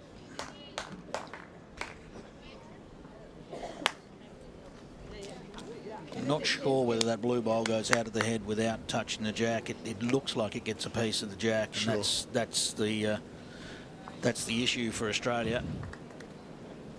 That, and even if they can get that out, and Kelsey's bowls were in there, it's still only 5. So England will be feeling pretty comfortable with the setup at the moment. As comfortable as you can feel when there's still some bowls to be played. Right at the moment, it's a glorious lap of honour for Amy Pharaoh. As Clive told you, as Amy Monkhouse won this title back in 2004 in England, 19 years later, she is set to walk away with another gold medal at the World Titles.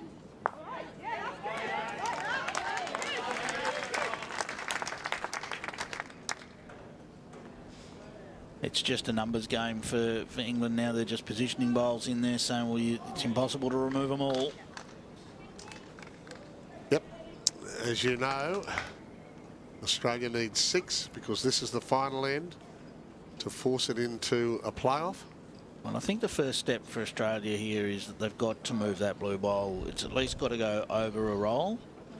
So either way, they have to move that blue bowl a little bit. Now, that can be done forehand or backhand, and then see what they're left with.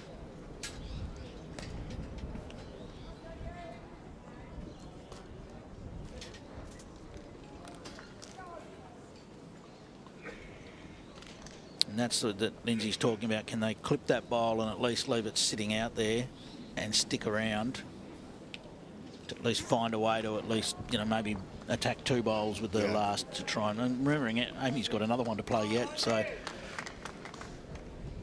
close up there, 2 of the most experienced faces in Australian bowling. Lynsey Clarke, as we know, has bowled for the last time in a 4s for Australia. Kelsey Cottrell, just 33.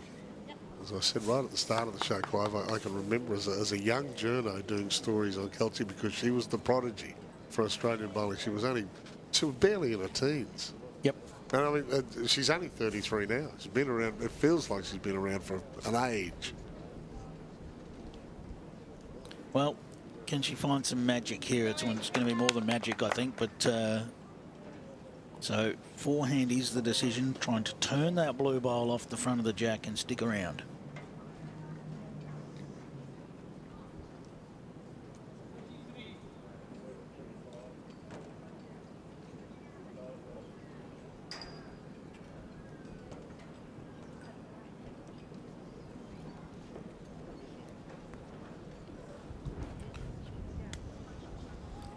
there's barely a centimetre for error, isn't there, at the moment? Yeah, look, Amy just doesn't want to go anywhere near this hedge. You can see where Lorraine's put her foot. Give us one out there just in case. But the reality will be dawning on these two teams right about now.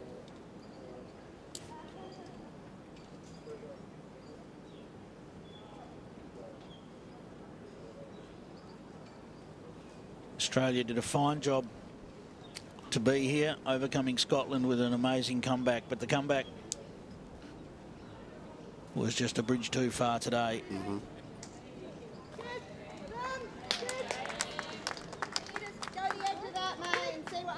Yeah, it's just a shot in hope now for Australia, just to hit something and see what happens is the call. You've got to have a go, but it's going to be England celebrations very shortly.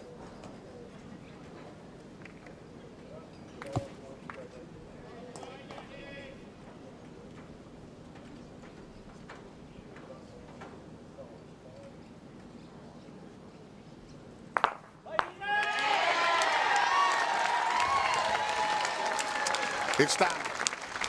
The world title is decided and it's heading back to England. 19 years after they last won the World Fours, Amy Monkhouse, now Amy Pharaoh, remarkably has won it again. A perfectly executed game plan. Long ends were to go, and they basically lost one long end for the entire match. An amazing performance by the English. Sophie Tolchard, Jamie-Lea Marshall, Lorraine Kuhler and Amy Pharaoh, as we see them with the customary bounce after you win a world title. Sophie, the youngest at 31, part of English sporting royalty, has an uncle who played Test cricket. Her dad played Wimbledon as a junior. And as you can see, Barry has moved quickly into position with our winning team. Yeah, the girls from England have taken out gold against Australia. Ladies, let's talk it through. How did you do it? You clearly came through with a bit of a game plan, lots of aggression early. Let's start with you, Lorraine. Some of those drives early were massive. Yeah, I guess it's my first time playing over here, and I just felt comfortable with those though this week, and so probably just a bit of a go-to shot for us if we need to open it up, and it worked out well, so pleased. And Sophie, another big title for you. You're playing with some of your best friends. You've been doing this for a long time now, even though you're so young at international level. What does it mean to you get another title in your world scheme? Yeah, it's incredible. You know, it's such small margins at this stage between winning and losing, and obviously off the back of the Commonwealth Games last year, obviously losing to you guys on extra end, to come over here and win on your greens is obviously makes it even sweeter. So Jamie-Lea, 7 years ago.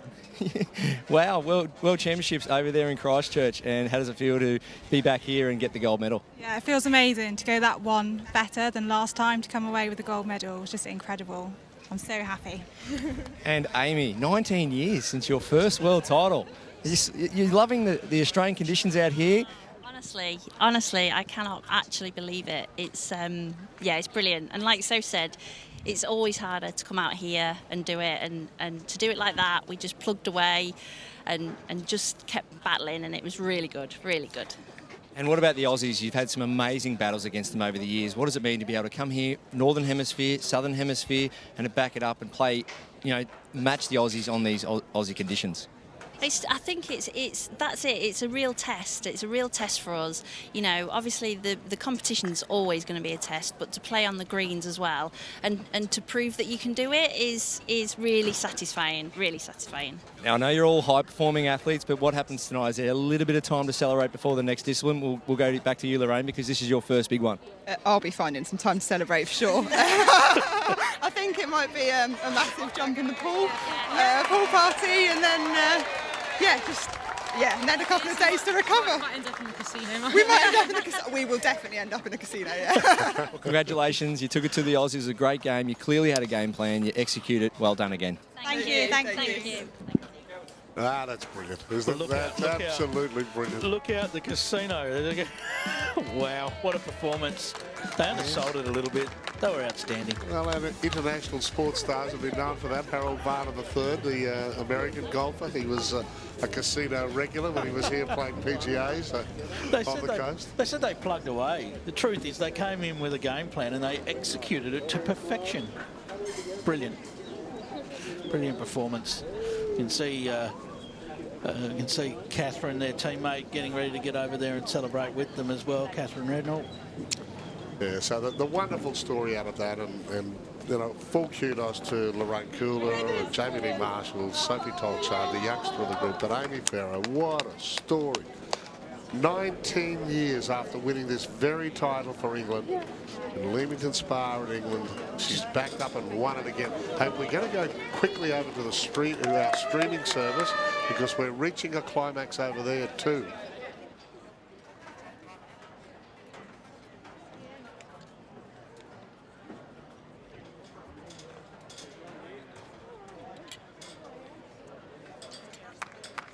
South Africa then won 4 of the next 5 ends to take a 14-13 lead with 2 to play. Australia won the penultimate end, and we're 14 all after 14. Australia holding 1. Jake Fehlberg wants to add in a second and really put the pressure on Herman Schultz. The weight is okay. How is the line? Good home. The very first Para World Bowls Championships gold medal is on the line. It's history.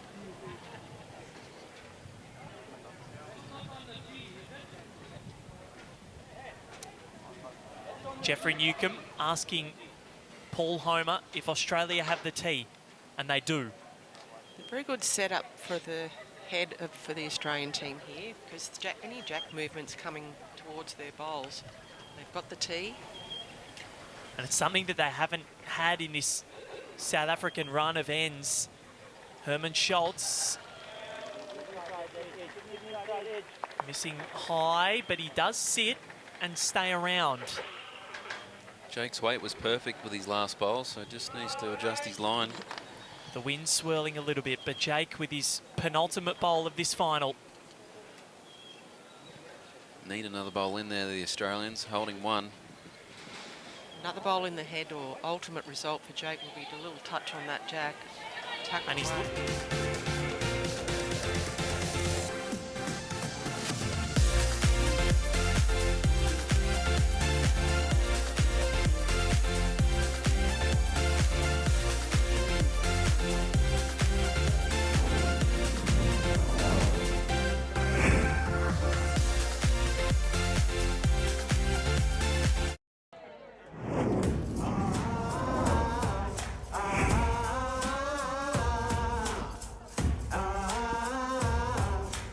We're at the World Bowls Championships. We're at Club Helensvale, and if anything, the last 15 or 30 minutes or so have just been so tense and exciting, haven't they? Absolutely. Action-packed has it been here, Pat.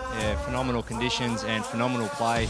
And what a performance from England from start to finish to be able to play the big bowls when it mattered. Talk us through this one. This is our drink-wise moment of the match. Yeah, the drink-wise moment of the match definitely for me has to be on the second last stand. Jamie-Lea playing second there for England. She puts 2 bowls right within the jack, sort of that 18 inches area. And the way she just did it with composure, as we see here, on the forehand, heading to the south direction, 1 end behind the jack, and bowls in the headwind matches, as we say, and doubled up. So that really forced the pressure back onto Australia. She came up with the big bowls when it mattered for me. We've got the analyser coming up as well, and we spoke about this, both you and Clive, said they came with a plan, they executed perfectly. Yeah, I was interested to see so many weighted shots early in the game, Pat, but for Lorraine there, my goodness, did she come out with a game plan to play all that large attacking weight early?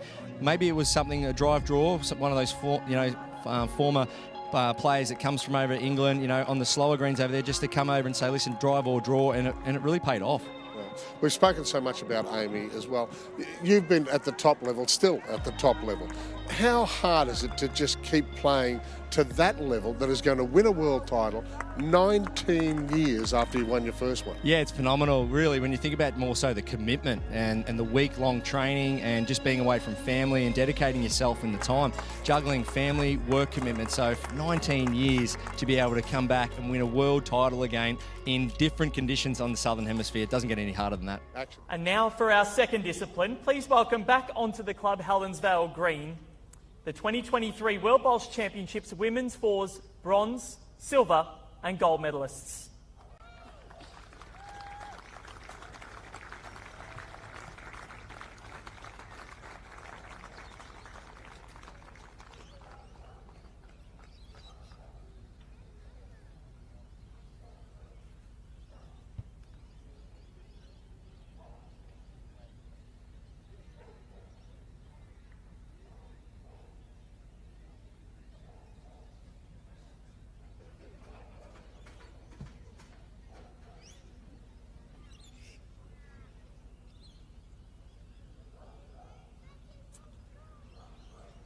These medals will be presented by Councillor William Owen Jones, and please join me in congratulating the women's fours bronze medalists. And firstly, Scotland, Carla Banks, Claire Anderson, Stacey McDougall and Caroline Brown.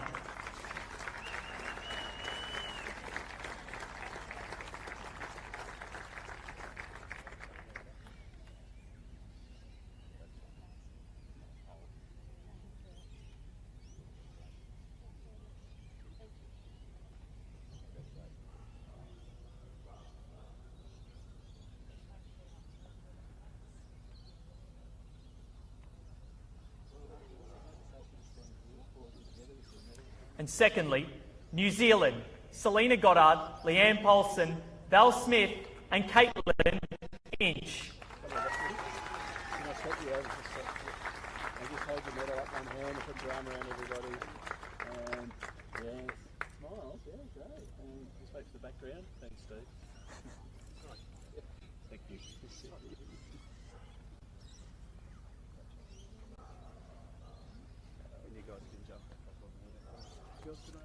And please put your hands together for the women's fours silver medalists. Australia, Kristina Krstic, Dawn Hayman, Lynsey Clarke and Kelsey Cottrell. Well done, well done. Thank you. Hold it a little bit with the other hand.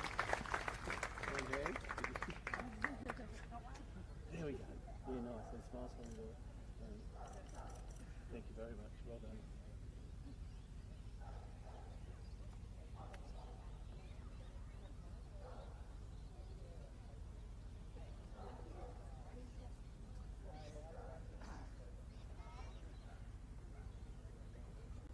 And now for your gold medalists, England, Sophie Tolchard, Jamie-Lea Marshall, Lorraine Kuhler and Amy Pharaoh.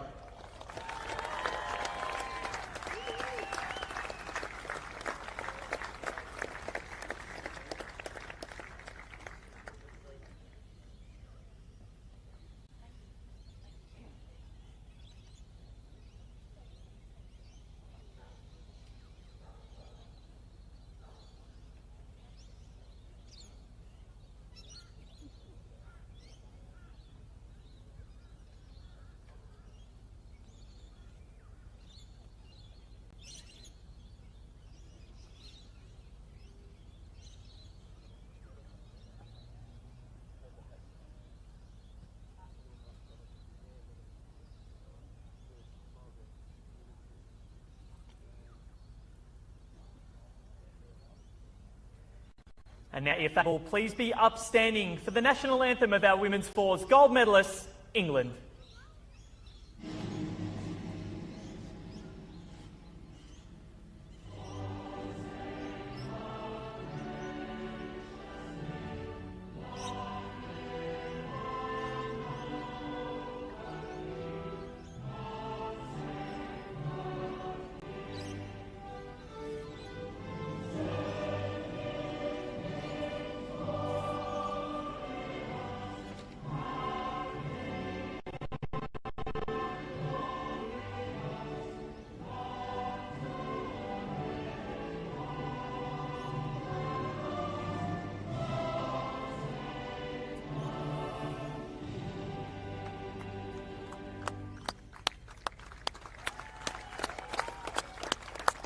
A big thank you to the women's fours players, and you may now exit the rink, but join me in one last round of applause for the women's fours medalists at the 2023 World Bowls Championships.